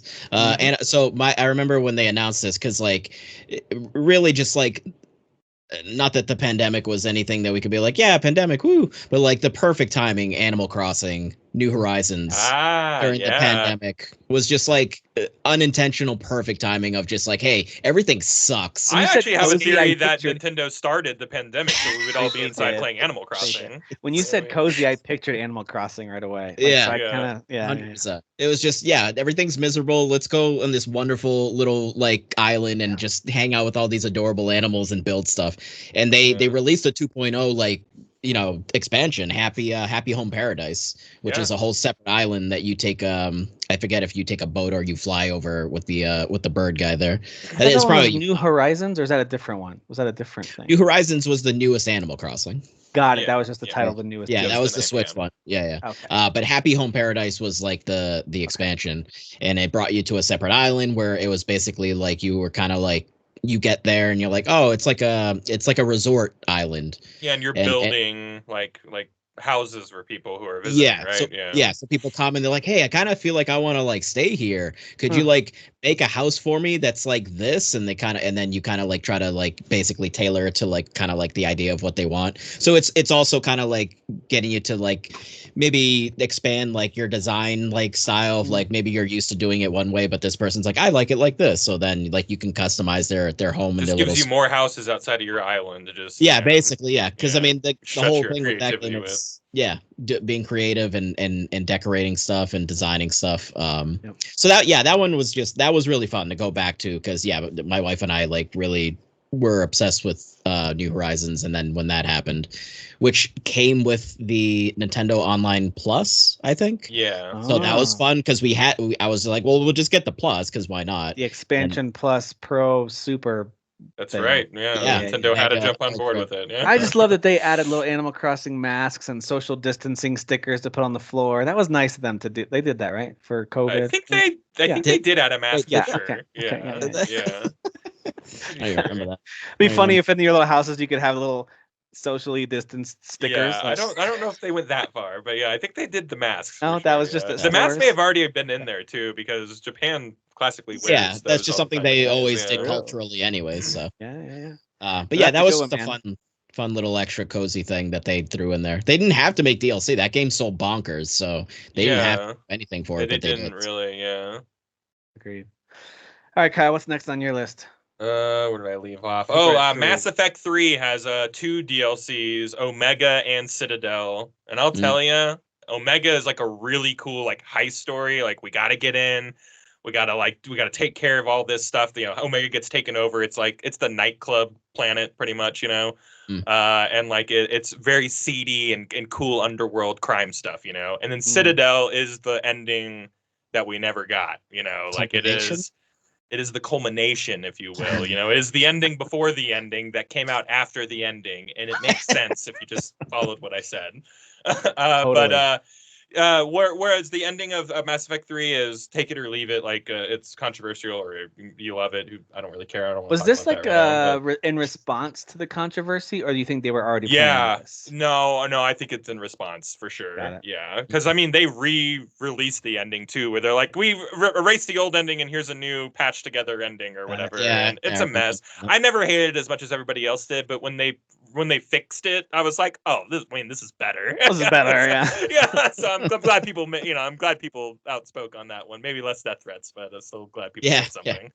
But Citadel is like, which is the one I want to talk about more. It is like right before you go on like the big mission. Like it's just like, let's just go to Space Vegas. We'll hang out, we'll party, we'll, do little side missions with each other. We'll go around shopping, we'll do that. It's just like a moment of quiet that you just get to hang out and do stuff with. And there's no combat at all. You know what I mean? So It's just one of those things that's just story building and characters and stuff like that. And it's large. I mean, it's like 10 hours or something like that. Like it could take quite a while. And it's just a good piece of content that gives you a lot of closure with characters. It brings a lot of character arcs closed. And then they kill everybody off pretty much in the next scene. And then everyone dies. Nice. All right, well, my number 2 game is actually one that's already been said, so there's not much more to say about it. It was Red Dead Redemption Undead Nightmare. It was such a memorable experience for me. And so if they ever do a kind of, and not that I couldn't go play it now and have fun. I bet you I would if I went back and played it now. I think I'd enjoy it. But I would love a modern remaster of that whole game, of course, but this DLC, Undead Nightmare. Like imagine that and the Red Dead Redemption 2 engine and world and you could, like, visuals. shoot off their limb. Like that'd That'd be be so horrifying. Because I mean, Red Dead Redemption 2 is a beautiful game. It's like, still one of the best looking games out. It is. Yeah, it's 6 years later. I mean, holy crap. it's still there are things in that game that are that I've never seen before in games today. Yeah. So Crazy. The zombies in that would be terrifying. Yeah. So yeah, that's my number 2. What about you, Dan? So the last one I have on the list is and this actually was one of the rare instances where I was like, all right, I gotta like relearn everything, and it was worth it because I actually really enjoyed it. Horizon Zero Dawn: The Frozen Wilds. Oh, nice. So I jumped into that like maybe like a month or two or whatever before Forbidden West. Because I was really excited for Forbidden West. So I was like, all right, I didn't do this DLC. Let me jump in and do that. And I actually really enjoyed it. I liked the story and the characters that they introduced in that Aloy had to deal with, and the setting. I don't think there was really a snowy area in the base game. No, it was a cool way to like change up the complete look of the game. Yeah, exactly. So introducing a whole different look of the world and the environment and everything, and some new dinos, of course, definitely new dinos in there, robo dinos. And then, it was not easy, by the way, especially if you were like me and hadn't played it in a while. You're like, oh, I'm dying. Okay. Yeah. Okay. But it is important too. It's kind of like integrate. There's like an element that's introduced in there in the lore and the story, something that you find, and that does carry over into Forbidden West. So that was a fun one to turn back and get to before. It is interesting. They went Frozen Wilds and then Burning Shores. So like there's a theme going here, right? Yeah. Hot and cold. Yeah. The next one's gonna be like lukewarm mountains. Right. You got to do all the elements. We got fire and ice, or and then so it'll be misty something next, for water. Yeah, misty swampland. Some misty mountains. No, Lord of the Rings would sue them. They can't do that. Yeah. What if it just says dirty dinos? Like, dirty dinos. Dirty dinos. Kyle, why don't you give me your 2 and then number 1, since Dan's list is on, and then I'll do my number 1 at the end. My number 2 is Witcher 3: Blood and Wine. I'll talk more about that in a minute. Why? It's all right.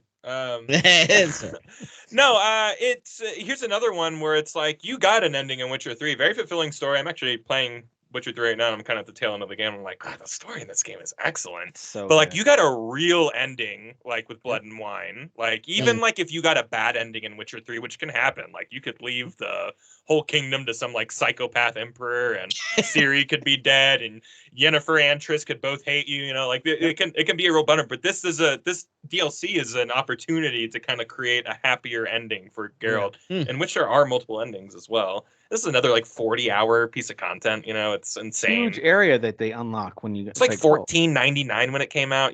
Like that's crazy. What the heck? That's insane. Starfield is selling a mission right now for $7. Meanwhile, Cyberpunk gave you 40 hours for $14. So. Jesus. Yeah. But anyways, I love that game so much, and I love that piece of DLC. And I've only played that DLC once, and I'm really trying to just streamline the game so I can get back to those French. I haven't played any of them. Wine, beautiful. What? It's another experience of like. You should go back and play those. It's another experience of like you do a mission in the main area, you beat an enemy, and then as you're riding your horse to the new land, you're watching it become this like lush French countryside, and you're like, holy crap, this looks unbelievable. If Witcher 3 is like dark European dark fantasy, like Blood and Wine is is European high fantasy. Absolutely. It's beautiful colors, stone, like beautiful stone architecture and stuff like that, countryside and yada yada.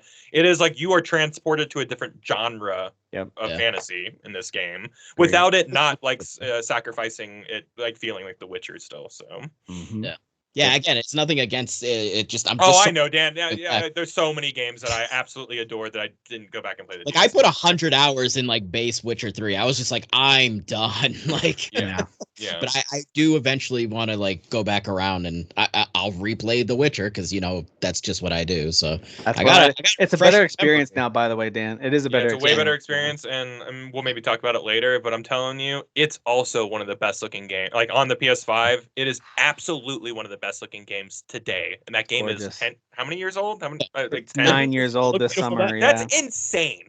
Yeah. It came out May 2015. It is like Mhm. it does more for the open world, like in terms of draw distance and like animation and stuff like that. Yeah. Yeah, there's some crashes. Okay, all right. Sure. This Take game's it doing easy, a lot. everybody. Yeah, this Yeah. is doing a Played lot. Yeah, Cyberpunk. No, I'm yeah, just- yeah. It is just a sharp looking game that I'm just like, God damn. Yeah. So Yeah. Hey, Kyle, is your number one the same dev by any chance? it is. Yeah. Oh. My number one is Phantom Liberty because Ah, it's so good, and it also came packaged with 2.0, which for a lot of people that's like when the love started with this game. yeah. I'm I'm one of those people, by the way, because I which- didn't finish this game on my just- first. I thought it was fine, but the 2.0 changes, I got so hooked, and the gameplay just worked for me. For me personally, it just clicked.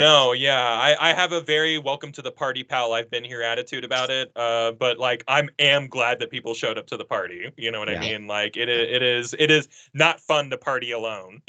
So I had a good time at the party the first time, but me other too. people... Yeah, and I also understand maybe I had a lot luckier experience than maybe some other same people here. did. Same here. But like I am glad that the game ended up where it did, and the fact that it showed up.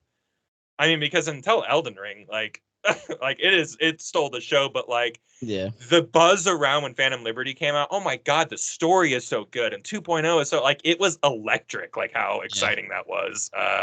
And like I'll always remember that. I'll always remember that moment, that like that whole narrative change for that game. And yeah, it is like it tells a better story. It tells a better escape from LA/New York story than LA/New York does. Like it is. Yep.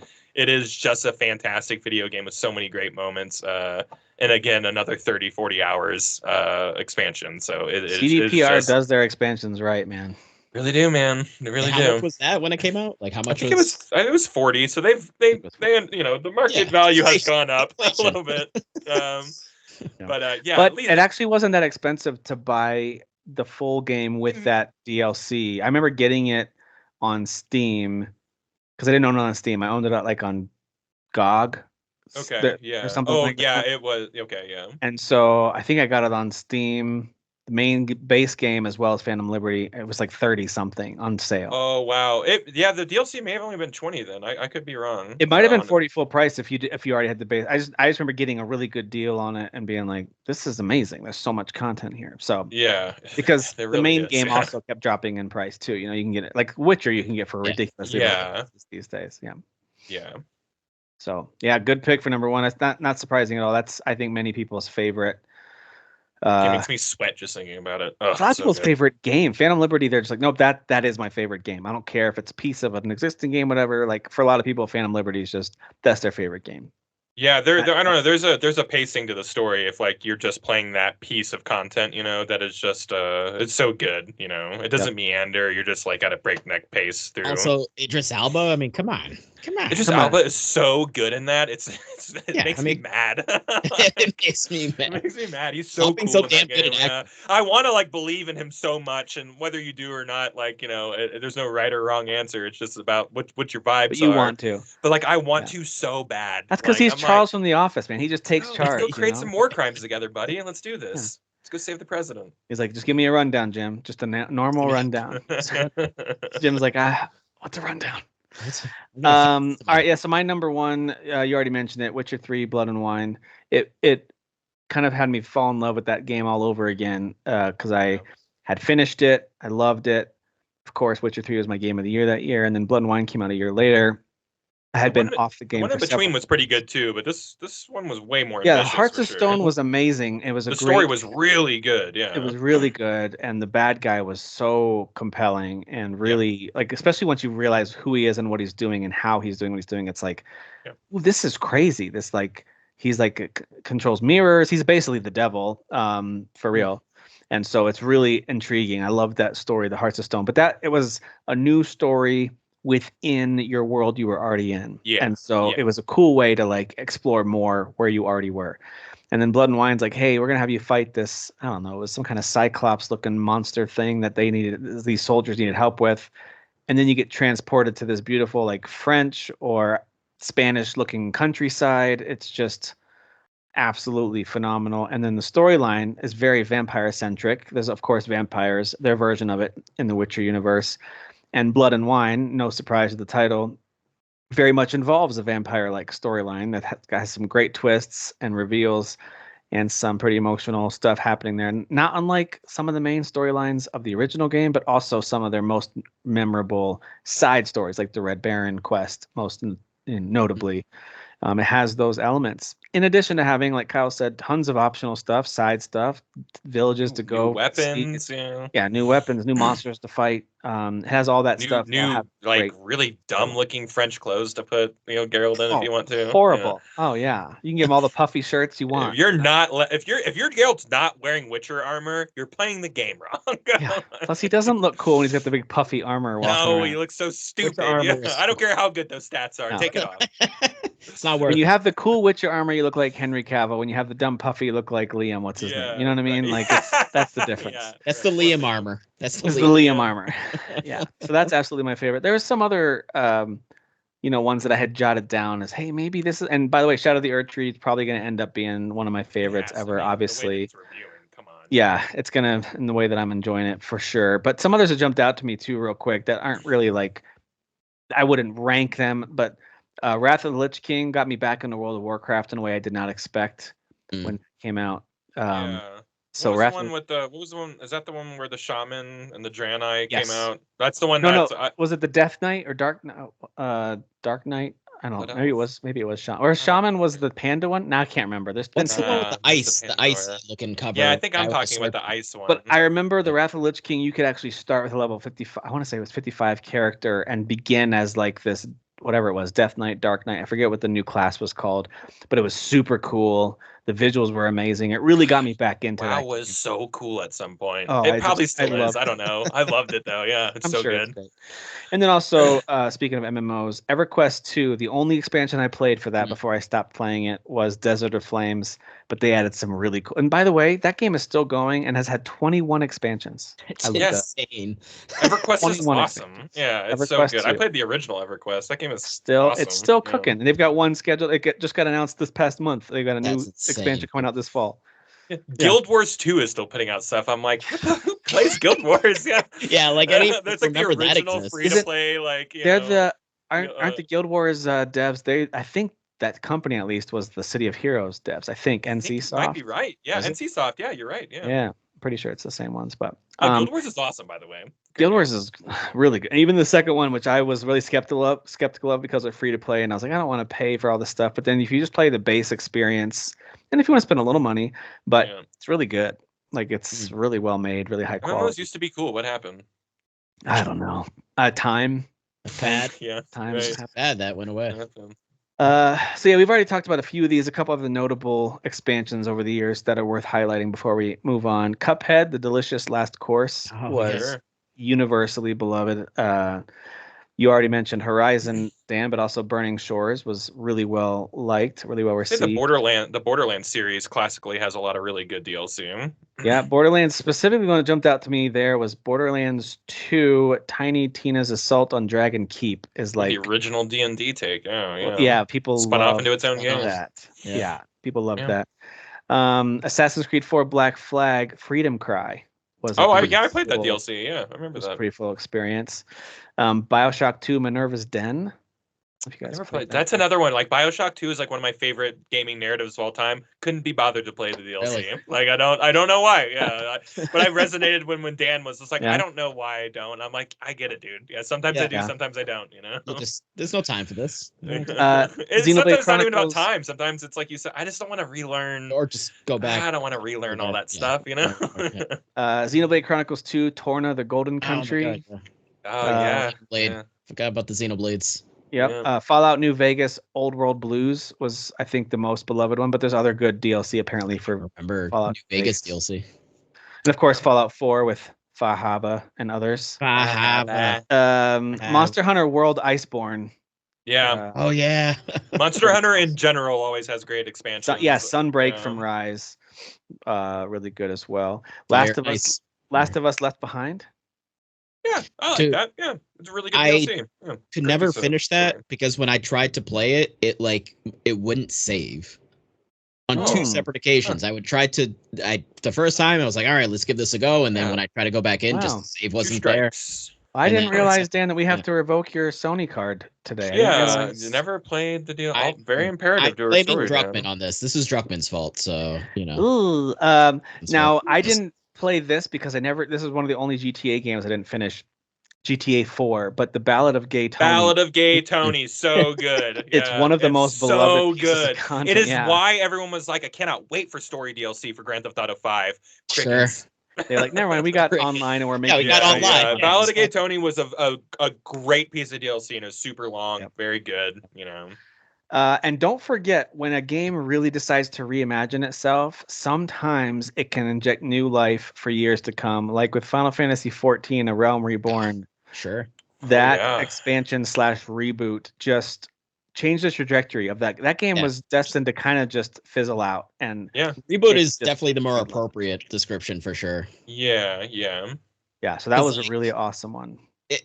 I mean, we've talked about it before, but like they literally completely reassembled a team. US Yeah. took over and like wrapped it into the lore of everything. Like I the remember lore I of- remember seeing screenshots of like the original and I'm just like, Yeah. oh my god, it's the same tree over and over again for miles. Like, Yeah.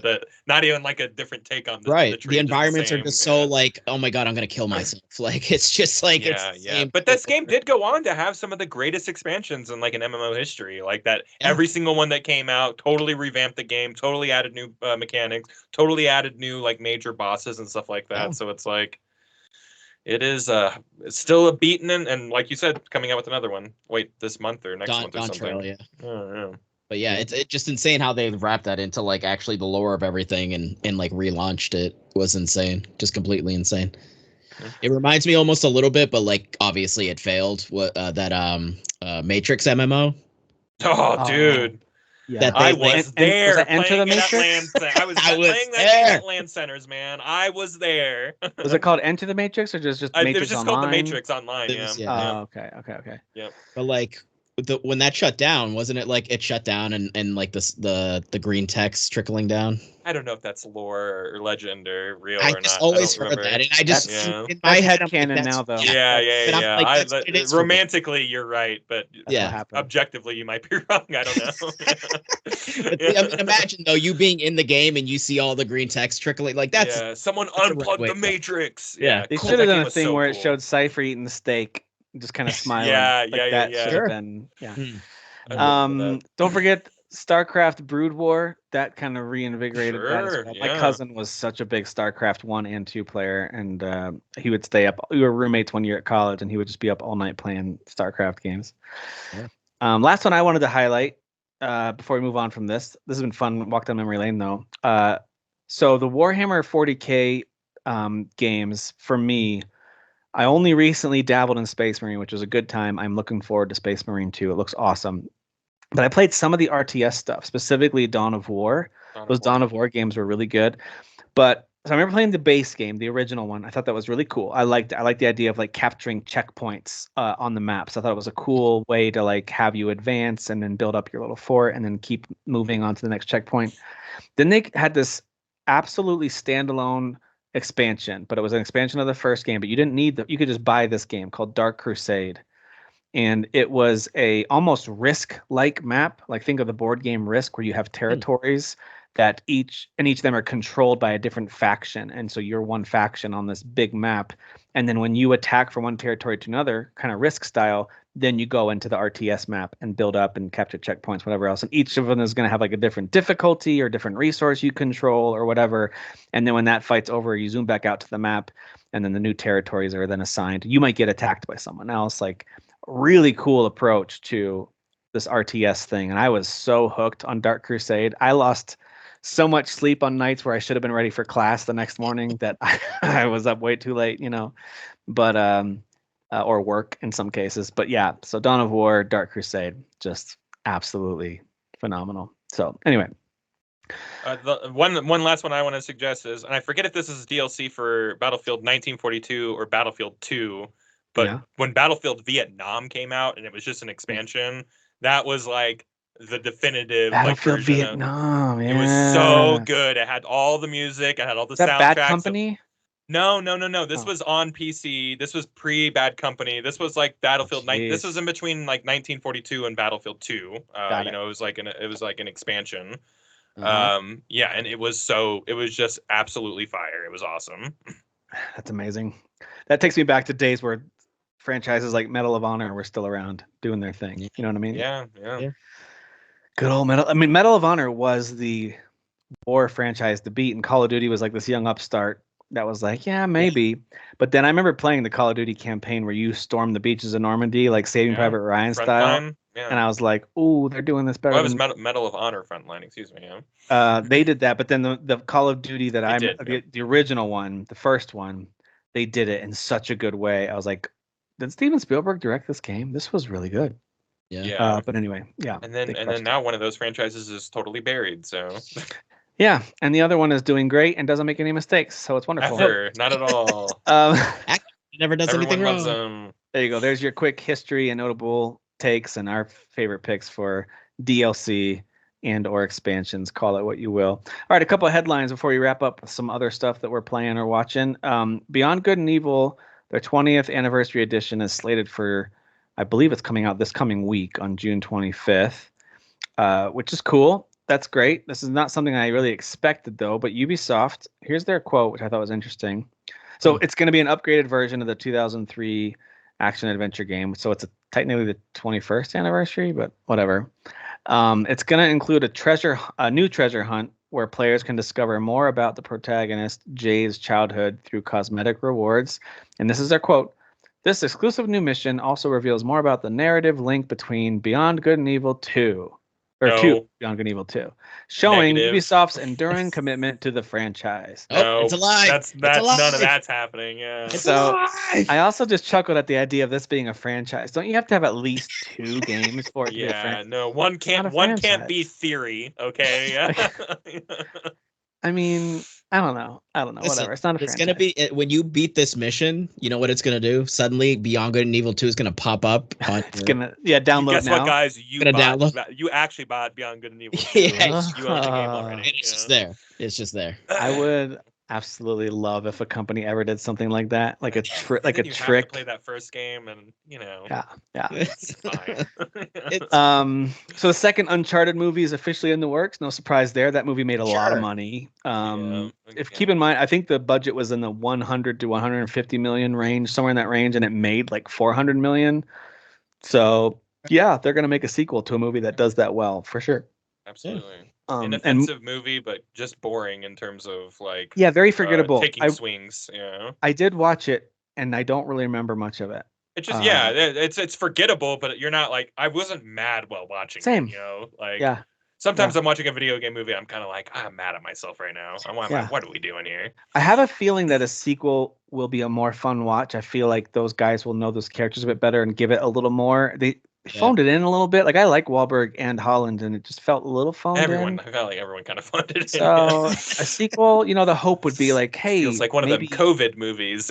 maybe give it a little more this time. I don't know, whatever. It's fine. I wasn't not mad about it. There better be a mustache on that lip, or I'm gonna freak out. I'll tell you that. I'll tell you that much. It's so funny that he was going to play Nathan Drake. Like literally Mark Wahlberg. Years and years. And I hated that casting back then too. Just like I do now.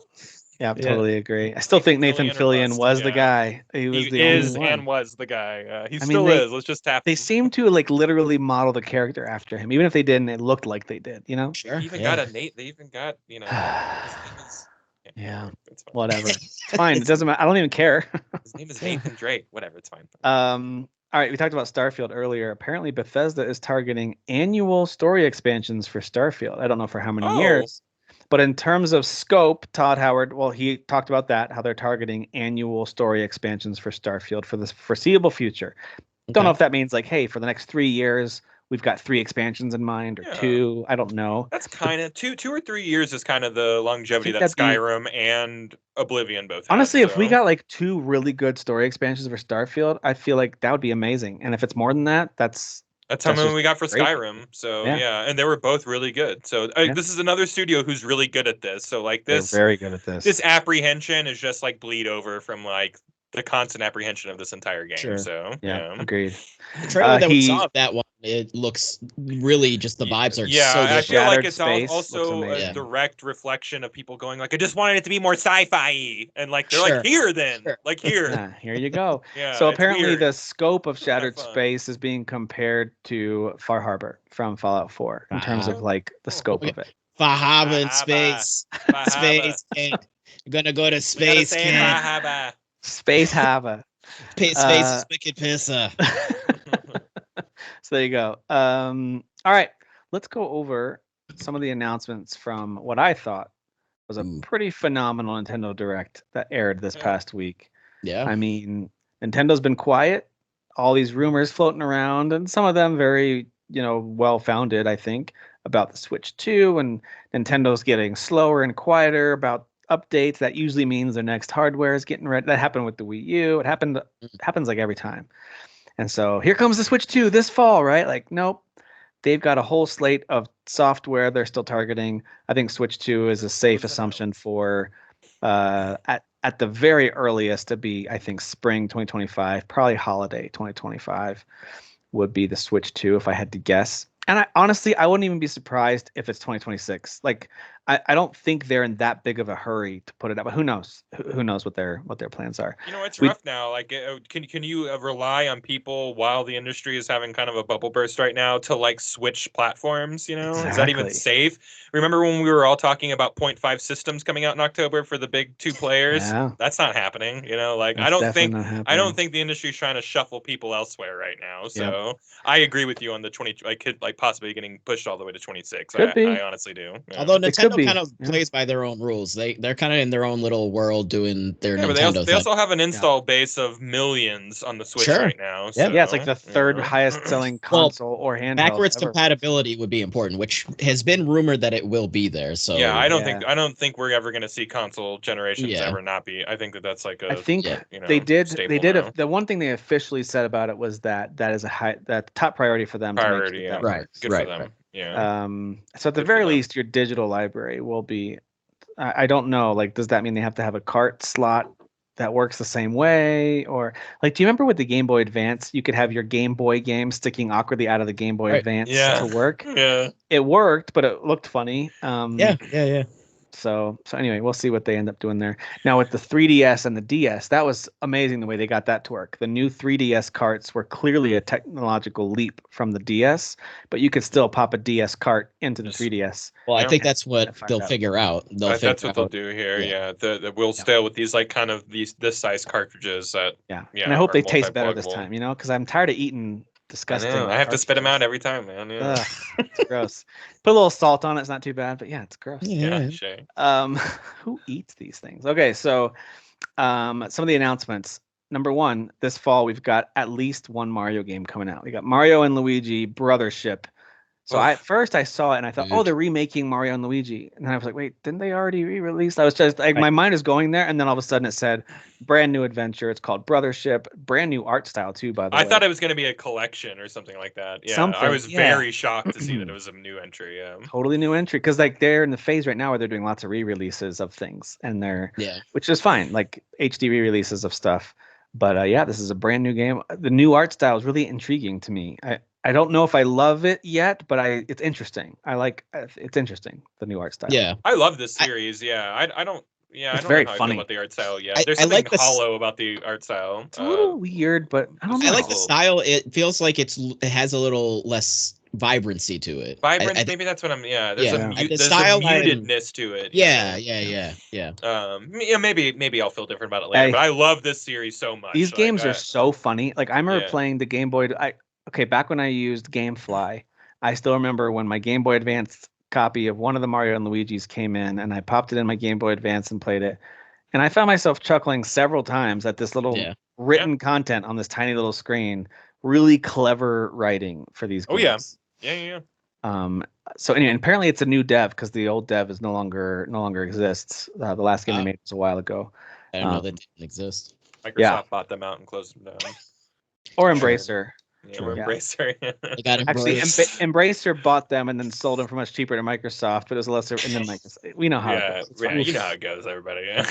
On July 18th, you'll get to play the Nintendo World Championships NES edition. I don't know really anything about this. I know that I think this is super cool though, because this is something I remember. Like they used to like do stuff like this, like a Blockbuster, where they would have like Nintendo tournaments. And I remember like, Donkey Kong for that. You would hit certain like objectives, like in a level or something like that, and like you could get rewards and everything like that. And like I feel like they're just kind of breathing life back into like that.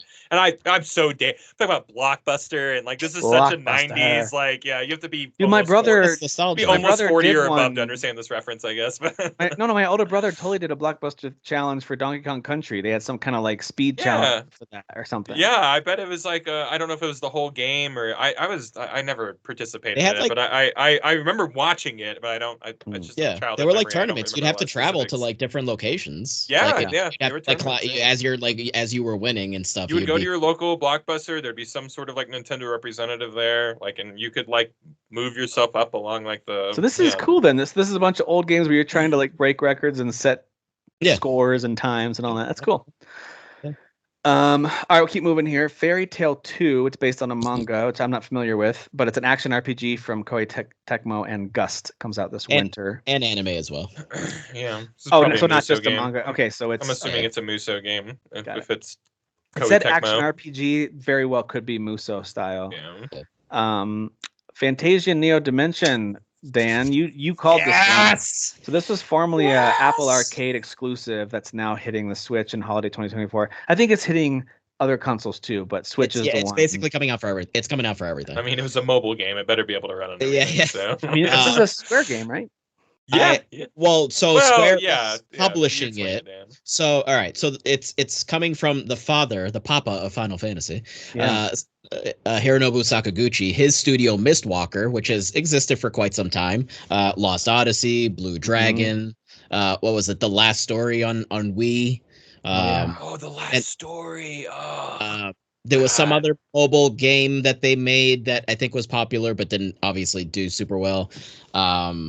But yeah, this was their most recent game that they made that was only on Apple Arcade, but it's incredibly unique. Please go search like screenshots of like they basically handcrafted. It was like 150 plus dioramas and like the actual backgrounds of the game. So they like took pictures, scanned everything in, and when you're walking around the game, like you can tell like it's actually like the actual models that they created with their hand, but it's like the 3D characters and obviously there's assets that are video gamey that's going on in there. But it's just like a really cool like approach and aesthetic to like the actual like design of the world, and the combat is turn-based, but it's actually kind of cool. Like so like when I did play it on my phone, you do like certain moves that you tried to say if you were casting a magic spell, you'd like drag this line across the screen that was trying to hit as many enemies as possible. So if they were all lined up in a certain way, like if 3 of them were kind of like close back to back, you could get the line to connect all across all 3 of them, and that move would hit all 3 of them. So you're trying to like maximize as much like hitting as many enemies as possible. So that was really cool. I only had played a little bit of it because I just don't like playing games on my phone. But it looked really pretty. I remember that. Yeah. It actually legit looks pretty. When you showed us pictures of the diorama stuff, I was like, "Oh my god!" It legit. Really it's like a nice looking game. I think this little bit of the story that I did get to experience, it did seem actually legit interesting. And I mean, again, it's from the creator of Final Fantasy. This might be his last video game he ever makes, so it's like his swan song. So yeah, please just if you like RPGs, like check it out. Go experience it when it comes out. It's I'm excited. That's set for holiday this year. No specific release date, but I think it's fair to say November is a likely window for this one. Yeah. We do have a release date for Donkey Kong Country Returns HD. That's January 16th. This game is awesome, by the way. We played it on the Wii. Yeah. We love this game. It's super fun. Was this the precursor to Frozen, Tropical Frozen? Yeah. Which is funny that is on the Switch first, but then now they're doing this one. Well, I think because that other one was on Wii U, right? Am I wrong about that, or was that Tropical Wii U? Freeze was a Wii U, right? It was Wii U. Yeah, well, no one owned a Wii U, so that's probably what they were. I remember that era where they were like, we got to get all those games off there and put them on Switch, you know, Right. except Zelda. Screw those Zelda. I don't know why. Yeah, I don't know why. Everything else is on the table, even Splatoon, you know. But was so that 101 Heroes or something like? Donkey Kong Country Returns came out on Wii in 2010, so that's right. I think it also came to the 3DS. I don't think I ever played on the 3DS though. Okay, I don't remember.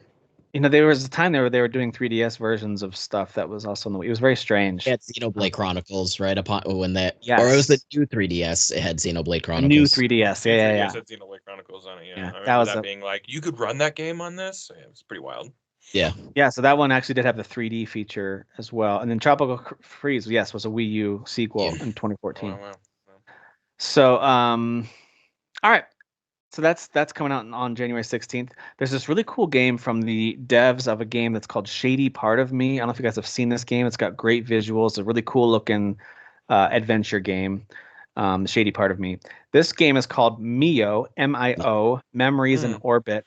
It's a 2D action RPG. It's coming out in 2025. I believe it's coming out to everything, or at least Switch and PC. And the visuals look really cool on this.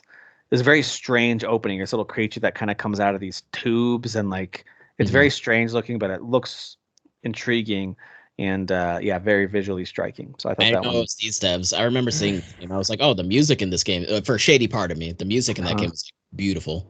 Yeah, Shady Part of Me. It's one of those games that I always meant to play but never did. That's a Jeff game too. Like I feel like Jeff should have played it and made us play it. You know what I mean?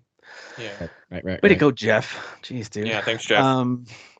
All right, so we've known a long time that the Dragon Quest HD 2D remakes were in the works, and they actually came out recently and said they regret announcing them so early, as it was 2021 when we first heard that DQ3 was being remade in this way, and they're like, we regret talking about it this early. These just took a long time. Right. So DQ3 is coming out November 14th, which is awesome. But they also announced that 1 and 2 are coming out in 2025 with that same remake style, which is amazing. And this just looks like a great way to experience some classics that, like me, I missed these games and I really want to try. Same. Yeah, I could be wrong on this. Maybe Dan, get ready to search this because you're good at searching. But like, did the Octopath Traveler team do these? Oh, that I don't know. I can search. If you don't mind searching who the dev is, because I thought I heard Easy Ally say that they're the ones who helm at least the third game, this third remake, which is cool because that studio's really good at this style. If that's right, I could just be totally making it. It could have been a fever. They might be the best at this style, but yeah. This also makes sense because 3 is the first in the timeline of the whole series, so it does kind of chronologically. It does make sense that this game is coming out first. Okay, that's cool. I didn't know that either. When they had said that, I was like, that makes sense then that they're doing 3 and then 1 too. Right. Yeah. Totally makes sense. Yeah. No, that's neat. So we have that one on November 14th, and then 1 and 2 next year. We already talked about Metal Slug Attack Reloaded, which is out now. Stray is coming out before the end of the year on the Switch. Ace Attorney Investigations Collection hits on September 6th. Nintendo Switch Online got a couple of N64 classics and Perfect Dark and Turok and a couple others. Good timing for Perfect Dark, right? For people who saw that at the Xbox showcase, now they can play the original on Switch Online. And Turok, I think I've shared this before, but Turok was a game that I played. Dinosaur Hunter was a game I played a lot when I was 6. I feel like I just have this kind of feverish memory of that game because I was fighting the flu. I had a fever, I had a headache, but I was playing Turok, trying to fight dinosaurs in a very foggy N64 environment because it couldn't load anything past like 10 feet. So it's just games are hard. They're really hard. So hard. They're very hard. And you have to do a lot of difficult jumping. Like we thought Doom Eternal was bad with that, with first person jumping. No, this one's way worse. And by the way, Turok 2 actually is vastly improved. It's actually a really good game. But anyway, the original Turok brings back a lot of memories. Did you figure out if it was the same company who made Octopath? So I think I'm having a hard time looking for it as well, but someone on GameFAQs is talking about it, but that's far from a confirmation. Well, so it's and I forgot the name. I don't know his full name, Asano, which I think is Bravely Default. So Team Asano and Art Dink. are doing Dragon Quest 3. I think Acquire does Octopath. Okay. If I'm reading this correctly. Oh wait, no, Octopath Traveler 2. Oh no, that is Asano then. Oh, I thought okay. So yeah, that is I thought Asano so. then. Okay. Dang. Yeah, team. because Bravely Default and Octopath are the same dev. I thought. Yeah. I don't know what this is. Acquire. There's something up here saying about Acquire. There could have been another small team that came on to help with like ancillary, Yeah. C team stuff or whatever. Yeah. So Team Asano, which is connected to the Bravely. So that's huge. You're talking about like Octopath, which I don't know if our listeners know this, but we kind of liked that game last year. We talked about it for half a year. It seemed like it was the Elden Ring. It was every episode. enough. It was the Elden Ring of that year. So I think that they are like literally the best people for the job for something like this. And I think it is the best style to do a thing. And like, I know people want remakes, but I think people like to have the sanctity of something saved. Yeah. So like doing it this way, like you're appeasing everybody by like having an old school look to it, but it looking so fresh as well. So agreed. Good for them. Well, one of the most exciting announcements is a collection, Marvel vs. Capcom Fighting Collection. There's 7 favorite games in this. So here's the 7 games that they're including in this. I want to take you for a ride, man. Dude, and this is in 2024. So X-Men Children of the Atom, Marvel Superheroes, X-Men vs. Street Fighter, Marvel Superheroes vs. Street Fighter, Marvel vs. Capcom Clash of Superheroes, Marvel vs. Capcom 2, of course, the most maybe the greatest fighting game of all time. New Age of Heroes, and The Punisher, which I'm not familiar with. That Punisher game is so good. It's a side-scroll beat 'em up. It's so awesome. Yeah. So 7 games in this Marvel vs. Capcom Fighting Collection. This looks absolutely amazing, and if you watched the trailer for it, they showed a lot of the different things you'll be able to do. A lot of Capcom does a really good job with their collections, giving you some extras and stuff in the menus to look at. So I think this is an excellent collection. It's one of those ones that you don't really know you want till you see the trailer for it. And I'm like, I'm not even a big fighting game fan, and I really want this. Dude, Marvel's Capcom 2 is... So Marvel, this like marriage of Marvel and Capcom also has been around forever, but it's also one of the most notoriously hardest deals to apparently get off the ground. So the fact that we're getting this at all, because I remember for the longest time they had such a hard time reclaiming the rights to like Marvel vs. Capcom 2 to re-release it on like the Xbox 360 and PS3. And then like they had a harder time even getting the rights to do like Marvel vs. Capcom 3. Especially because Disney, that Marvel became splintered. You're not just making a deal with Marvel, but now you have to go to Sony to get Spider-Man and all that. Like it just became like this mess or whatever. So the fact that we're getting this at all is like kind of insane and impossible. So buy it, except if you're on Xbox, where apparently you can't. So I know people aren't happy about that. There's apparently it's like the Xbox doesn't support whatever, like however this game is emulated or played. Like I could be totally wrong on this. This is something I have these fever dreams sometimes, guys, and I just pick up information like radio.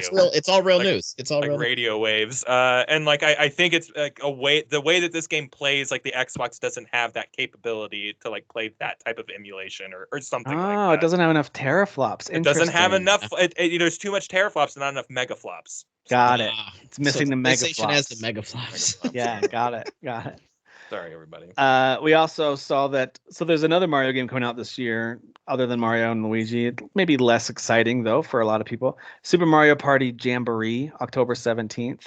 I'm excited for that. Thank you, Dan. I thought I was going to be the crazy guy going. I got to be honest. I'm the near 40-year-old who still plays every Super Mario Party. Mario Party games are an absolute blast. So so Nintendo is like, hey, don't worry, we've got some stuff that's still arriving software-wise this fall, and we're not even done yet. We got another. This looks like the most like effort they've put into a Mario Party in a long time, in my opinion. Like there's some stuff in there. I was like, oh, you're doing something actually kind of. You're adding like just a lot of content, and like there's like I forget what it was, but there was just a couple of things that like grabbed my attention. I was like, oh, that's actually very unique for Mario Party. Online 24 players or something like that. That was rad too. Dude, I don't even have to have friends anymore. I can just beat up kids online now. Like this is gonna be awesome, just dude. Random kids. I'm so jazzed for this game. Dude, have you ever? That used to remind me. Have you ever heard that Gary Gulman stand-up bit where he says, because he talks about getting this D&D kit when he was a young kid and had everything, had the dice, had the instructions, had the book, had the figures. The only thing it didn't come with was friends. Oh, so sad. That's relatable. It's so funny though. I love Gary Gulman. All right, Nintendo Switch Sports is adding basketball, which I gotta be honest. I actually thought that looked kind of fun. I'm curious how it's a free how update the shooting. too, right? It's a free update coming out this summer. I love that. Dude, with Wii Sports, like, we can say whatever we want to about it now, but like when that came out, it was the greatest thing to ever happen in video Wii Sports games. and Wii Sports Resort was a blast as well. I like that. Yeah, absolutely. Yeah. So I actually don't own a copy of Nintendo Switch Sports. We totally should get one though. I feel like that's a good family game to play together. So maybe we'll grab that. But that does look fun. Play bowling, scream at your kids. It's good stuff. Yeah, the bowling. All right. So one of the biggest there's two surprises that we'll close with. These are both big surprises to me. One is a game coming out September 26th. So Nintendo has 3 straight months of first-party games that are brand new that are releasing. We've got this one we're going to talk about in a second. Then we've got Mario Party in October, and then you've got Mario and Luigi in November. So like there's Nintendo games. Yeah, Nintendo is filling up the holiday slate. Like, they're so smart, man. They figure out a way to do this. I feel like every year. I feel like we as in the industry always count them out, and they're like, "Come on, guys, check us out. Come on, yeah." So this trailer started for this clearly a new Zelda game, and it looked very much like Link's Awakening's remake, which I loved that game. I love that so much. Yeah. And then I thought, oh, this is a Link to the Past remake because of the fight you have with kind of that pig version of Ganon, and Zelda's stuck in the diamond and the crystal. I was like, I think this is Link to the Past. Which would have been nuts. Which would have been crazy. I would have been thrilled. I would have been thrilled with that. But they did something crazier, though, But then Link gets sucked into this vortex created by the weapon left behind by Ganon. And before he goes down, he hits the crystal with an arrow, and then he disappears. Zelda breaks free and barely escapes that vortex thing that's pulling everything in. And now she goes and looks at this landscape of clearly land to explore. And now you're Princess Zelda. The Echoes of Wisdom is the name of this game, where you play as Zelda for the first time. So finally, moms everywhere will be correct. The game is actually moms everywhere. Yeah. Oh, look, that's Zelda. It's not Zelda, Mom. It's Link. The guy in green is Link. Yeah. So now you're actually Zelda. So you work with this. You're actually correct now. You work with a mysterious fairy named the Tri, and use the power of the Tri Rod to create echoes. So you imitate things found in the environment to solve puzzles and navigate things and to fight enemies. It's like almost like you're a summoner compared to Link being a warrior. Yeah, it's more magic type of stuff, which makes sense for Zelda. Yeah. Totally does. Yeah, summoning and magic, and I don't know if I want my Zelda game for her to be like, sword and shielding up, like just totally. Yeah. So that comes out September 26th. Like that, talk so about huge. We're like, that's so cool, man. I'm so into this idea. Game is announced and releasing. Even wear a short shirt for it. Yeah. Hey. But it kind of looks like it's gonna get pretty intense. Like as far as like what's at your disposal, like all the things you can copy and like sit down and figuring out how to get around the map. Looks like it could be kind of a lot, to be honest. Did it? Yeah. Can you summon like even monsters to fight for you too? Yeah. You can copy the monster and then just plop him down and he's fighting for you. Murder so many people with Zelda. So you're like a summoner, necromancer, whatever thing. Dude, Zelda necromancer. A conjurer. Yeah, so this looks pretty great. And then like that would have been a great one to close the show with. Like, dude, Nintendo's I thought that I was just like, man, that's a good job, guys. That's all they needed to do. And then we started to get some Metroid vibes, and I thought I said it out loud as I was watching this alone. I said, Metroid Prime 2 remastered. Sweet. Like I wanted this. I've mentioned to you guys, because we got Metroid Prime remastered, which was glorious. I loved it. I want 2 and 3 remastered as well. No, this was Metroid Prime 4 Beyond, a trailer with gameplay and a 2025 release window. Beyond your expectations. And it looks unreal. Like I still don't know how these wizards make things look like this on the Switch. Metroid Prime Remastered looks better than a Switch game should look, like by far. Is it up to par with a first-person shooter on a modern console or PC? Of course not. But it's really, really good looking, and the art style is smooth. And Metroid Prime 4, of course, is built from the ground up and looks absolutely gorgeous. It looks amazing. So I'm just glad to know, number one, this game still exists. That's a relief. But we got the classic thing that Dan always says we need. Show me gameplay. And they showed us gameplay. They showed Samus arriving, and they showed you actually in the first person mode running around shooting some stupid aliens. And it was come a long way from that title card from 17 years ago. That's for sure. Back when I was a lad. Yeah. I was a young boy back then. I was Yeah. still living with my mommy when that was announced.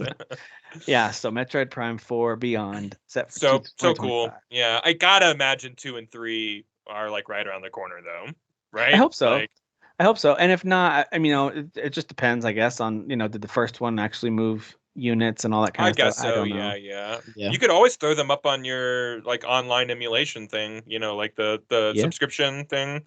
Here are the old versions of it. Here you go. Yeah, Get that's people true. ready for the fourth one. GameCube. I mean, these games classically don't sell really well. Metroid, sadly, they're not one of their big barn horse sellers. But I think that if you market Prime 4 right as like the premier sci-fi shooter of that year or of their library or something like that, I think people will show up. I think so they will. too. Yeah. Yeah. The third one in the trilogy was a Wii exclusive. So I remember playing the trilogy on the Wii, and the first two were great. I loved the first two, but the third one I thought Metroid Prime 3 Corruption is what it was called. And it was amazing. Like the way it used Wii controls and the aiming to shoot. Like I remember just being absolutely blown away. Like, how does a Wii game look this good? Like there's a lot of love and effort put into these games. And so I would love to see those games come to, the remastered version of those come out. That'd be great. Then we could have the, what do you call it when it's a 4-part series? Trilogy and then Quadrilogy. Quadrilogy. I want the whole Quadrilogy, quadrilogy on my Switch. That's what I want. Like quad desk. That's all I want. Mega desk. Mega desk.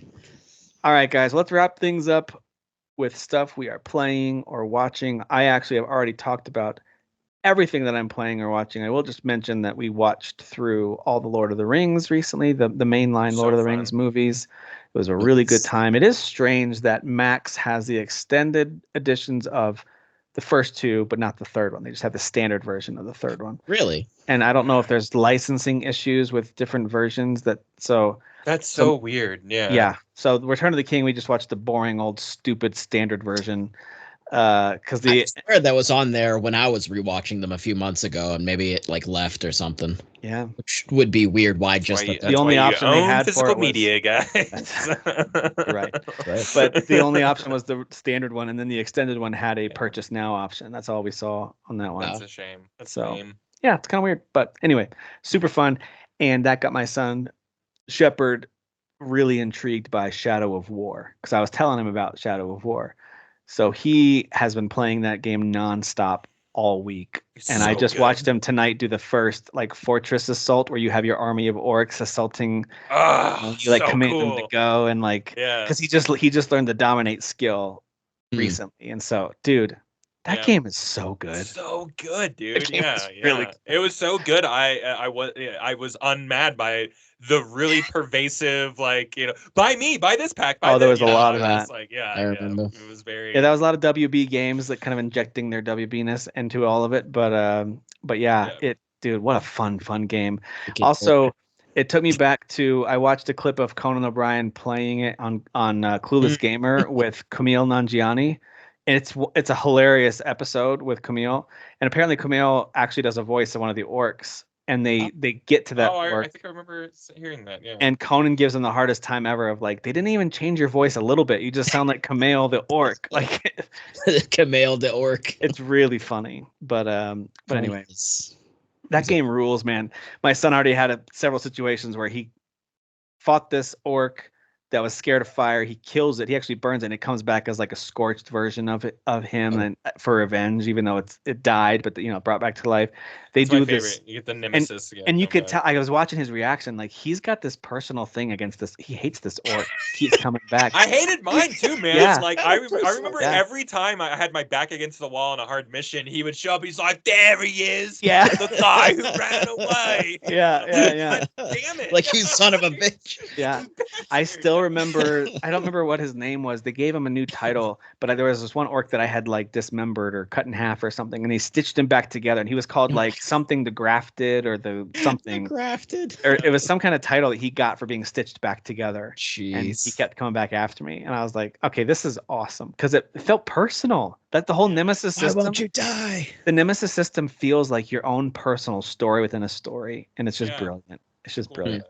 So anyway, wanted to highlight that, even though it's not something I'm playing, it's cool to see him playing it. So yeah, it is pretty rad.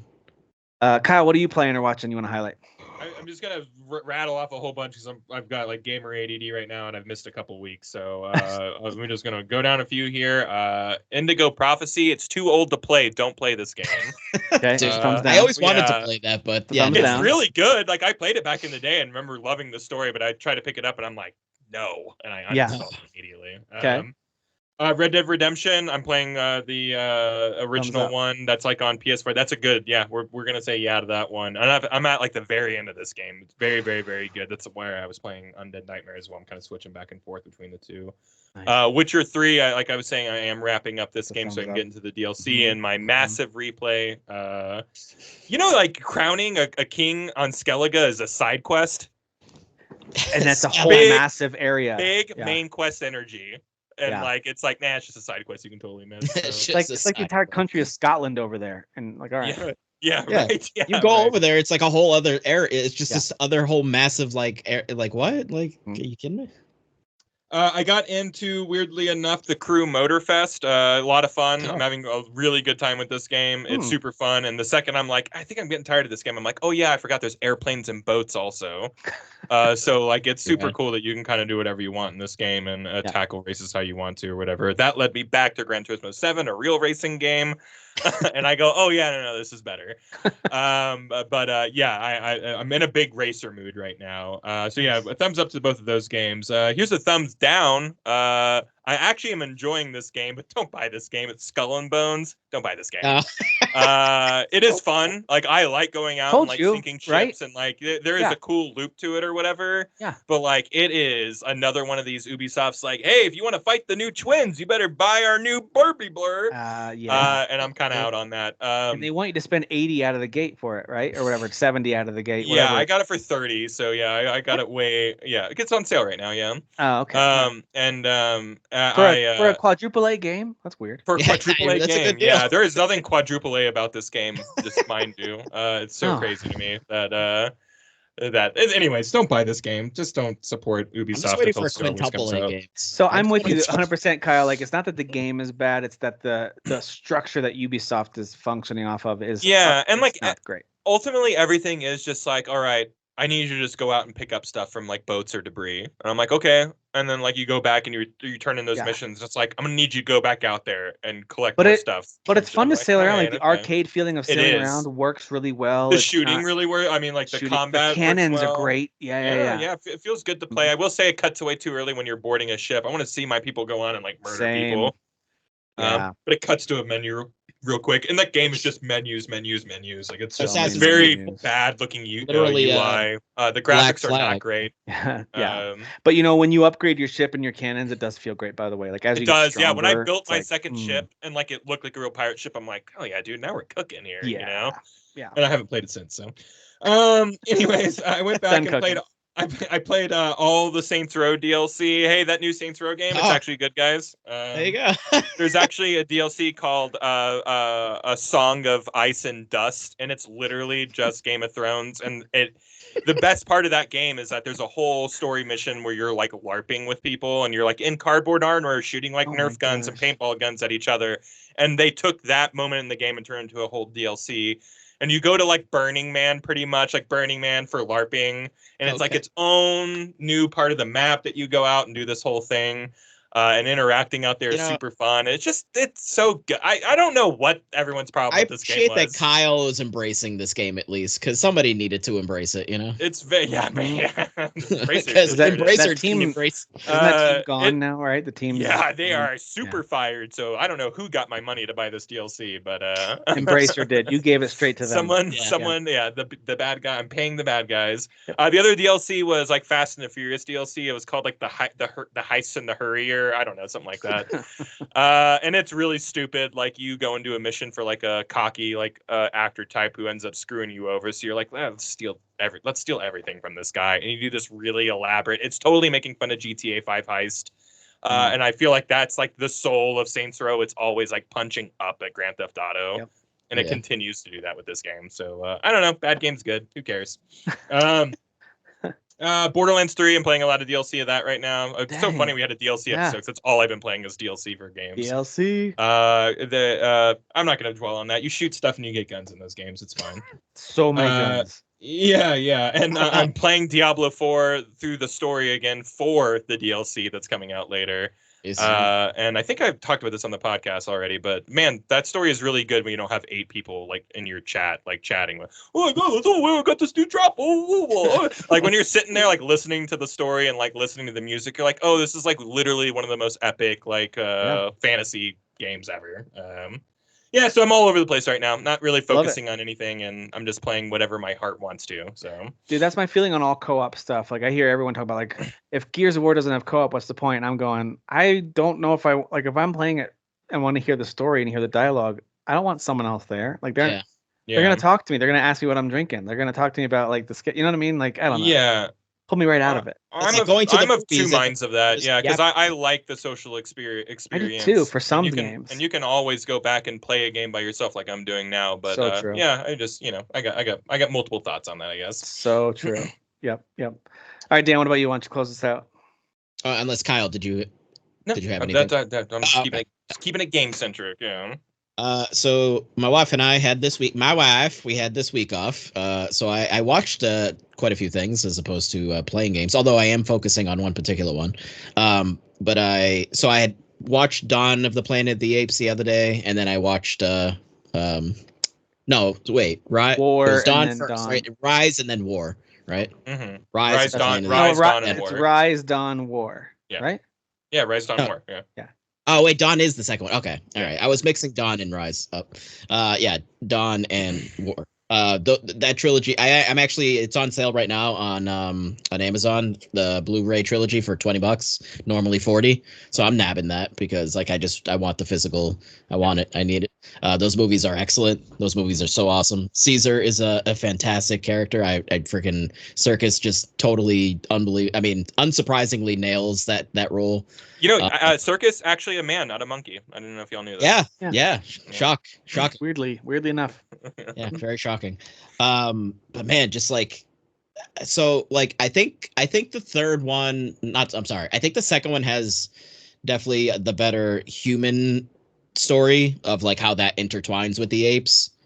But man, like the third one is just like this culmination, right? Of everything leading from the first and second into this third one of like, man, that third one is just like a downer, dude. But like, dude, and Woody Harrelson rocks in that movie. Yeah, he's so good. But like, yeah, it's just the buildup of everything of like, then like the apes are kind of like, you know, with their backs against the wall of like what's going on. But then there's still the humans doing human things. And like, yeah, there's just a lot of like sad stuff going on in that third one. But it's like, it's really gripping. And like, and that little girl, just like how she like it, like, you know, kind of gets like thrown into like this, you know, just going with them on this mission that they're going on. And like, there's that good human element of like, she's just this pure-hearted like little girl that's just kind of there and like, hey, like these apes are protecting me and they're here with me, and like that kind of, you know, because Caesar is very like, he's like jaded, right? He's like very jaded because of the events that happened in the third one. So the act one was pretty rough on him. So yeah, a little bit. But man, those they're just so good. Those movies are just so good. That's why the Batman's so good, is because it really helps when you have a really good writer and director, you know, like it just, you nail it. Yeah, it's almost like if you get the core of a story down, the rest of it's going to go great. Yeah, it's almost like if you have a visionary and if you have an idea guy, like it sounds a little far-fetched, but you know, I'll go along with it. Yeah, if they're the same guy, then you know, like that's weird. Crazy. But yeah, War of the Planet of the Apes apparently is still in theaters, because I was like, oh, I'm gonna go like, or Kingdom, right? Kingdom of the Planet. Or Kingdom, right? Yeah. I still haven't seen that, and I really want to. Same here. Yeah. Well, that's the thing. I want to see it too, but then it's like, do I go to the theater? It's got to be coming to video soon. I bet that's like an August release or something. Yeah. So I might just wait for that, but yeah, I basically wanted to watch those leading up into Kingdom of the Planet of the Apes. I finally watched TMNT Mutant Mayhem. So good. I freaking had that movie on Blu-ray, and I just kept forgetting, be like, oh yeah, I need to watch that. That's just a fun ass movie. That movie rocks, dude. It's so good. Like, I mean, I am like an old man about like lingo, and there's definitely like moments where those kids are just saying some shit, and I'm like, oh my god. Yeah, how dare they actually be real teenagers in this version, am I right? Yeah. The adults in costumes. The audacity. No, but like jokes aside, like, yeah, there's definitely moments of like as the movie's going along and like the brotherhood of the four turtles and like, yeah, those kids, like those actual voice actors, like, because I think they were in the same room, right? And they definitely that's what I've heard. off each other really well. And just like little quips that they just like kind of like say things under their breath, or like there's like actual like references to like modern related things, like very like, you know, like social media type stuff, and they got like phones and everything, and it just feels very like modern and like connected to like, you know, our world now, which, you know, is kind of interesting because I don't think they really did that before, or at least not that I can think of. And just the art style of that movie is like, I don't even understand, dude. It's as good as Spider-Verse to me. Yeah, like, I think it's like they're totally comparable in my opinion. Yeah, it's just unbelievable. Like, how do you draw stuff like that? It's insane. Yeah, that's a fun movie. And yeah, I guess, and also the villain, like kind of like all of that stuff going on. I kind of just figured, you know, the main guy that you would think would be showing up would be kind of like, but it's like, no, they did something actually. Superfly's the best dude. Yeah. Yeah, it was very different. It was like, that's pretty rad. So yeah, I watched that. That was fun. Dimitri Martin, Dimitri Deconstructed, which apparently is a his new one. Yeah, that's his new. Yeah, I watched that a few weeks ago. Yeah. Yeah. And it's a part 1 because at the end it's like, oh, to be continued. I'm like, what are you even doing? He's a weird dude. He's just he's a weird, quirky dude. Quirky. I like that special a lot. Yeah. Yeah. It started a little slow, but like it got into the swing of things, and like overall I did enjoy it. But yeah, or like the parts where he was doing the devil, that whole bit. Yeah. Like that was pretty fantastic. And then game Ayuden Chronicle 100 Heroes. I'm actually finally like I'm like in it. I'm playing it. I'm like 15 hours into it. Get your castle yet? Yes. Which I had hit that point.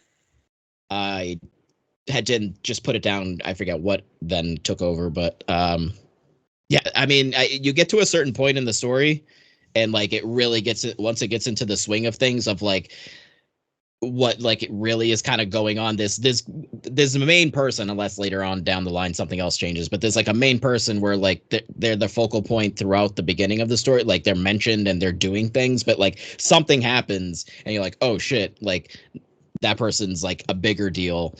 And that's kind of like when you hit that. I don't know if you've hit that point, Tim. Yes. Okay.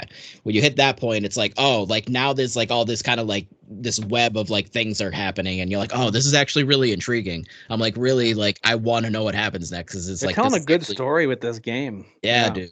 And the voice acting is actually like, I mean, there's definitely hits like misses here and there occasionally. Like overall, for like what this game is and the budget and like the style of it is actually pretty solid. Agreed.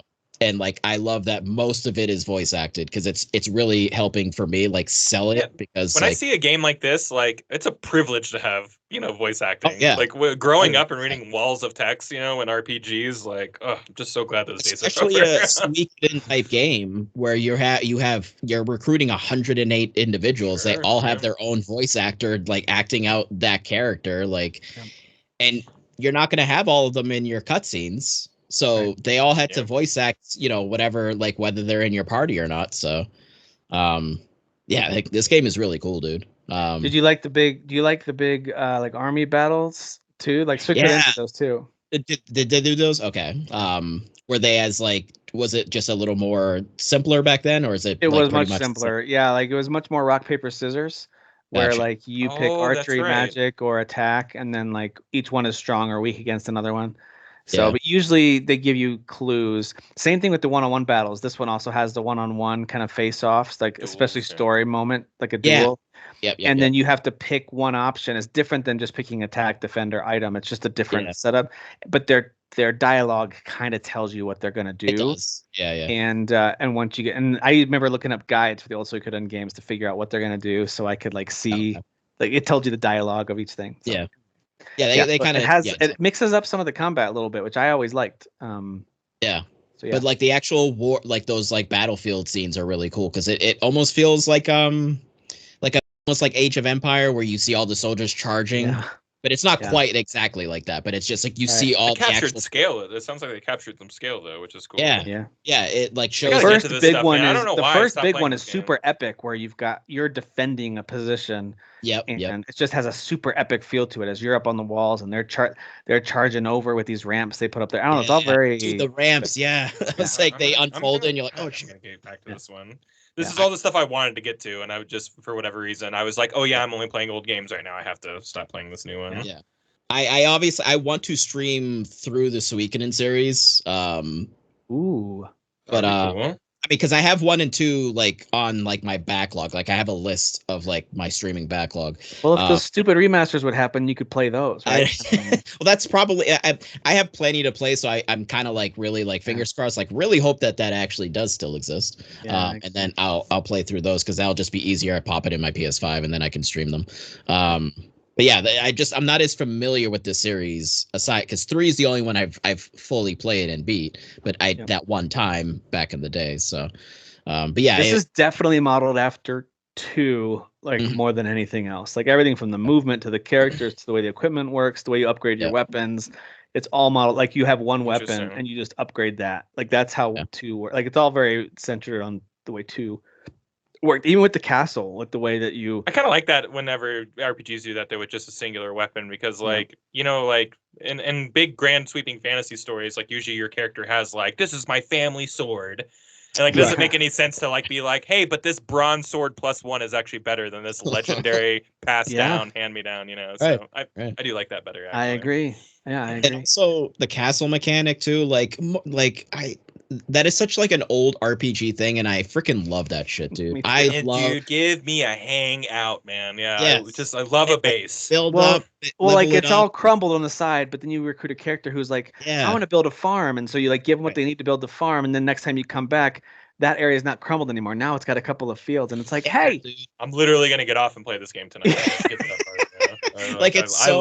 This is every time we talk about this game on this podcast. I'm like, I love all this stuff. You recruit like a woodcutter who like can now make stuff for you up there. Like you recruit all these different people that grows your castle. It's all like it's linear recruiting. You're not like. I don't care. Old it school, doesn't bother but me. I don't. That's super cool still. Yeah. But it's so rewarding, like getting the person that's like, oh, they're for like this building over here that I have the resources to like build it. I just don't have that person yet. But then you go and find that person out in the world. And you're like, oh, sick! I found the armorer, the person that sells armor. I just found her actually. So now she's in my town, and it's like, oh, that's just so cool.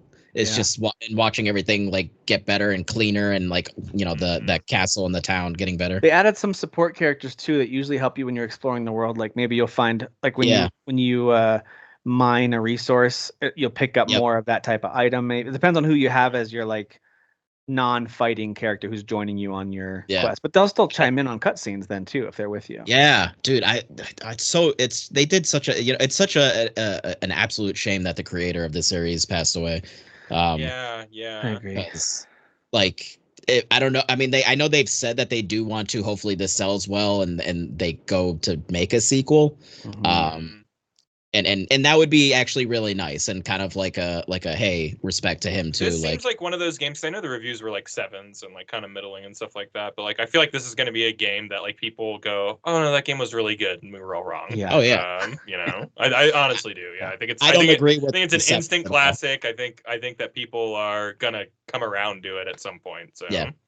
I think it's just I think there's just people out there that just are stuck in their head of like things just need to be newer and stuff, and it's like it's okay for these games to be. Dude, when the word gets out that this game is super old school, there's a bunch of like 40-year-old neckbeards who are gonna be like, ooh, play that, yeah. So it takes a while to get going. Like it does. Like it's okay. It takes a long time to really get into the groove of like, oh, okay, combat's feeling better now because you're right. People may not have the patience for that. It takes a while, or like getting around quicker. You get to a certain point where it's like, oh, now this ability is available to me, and now I'm hopping around, and so what some people would describe as a slog, I call progression. Like this is a progression of mechanics, and it's an old school RPG progression. Yes, absolutely.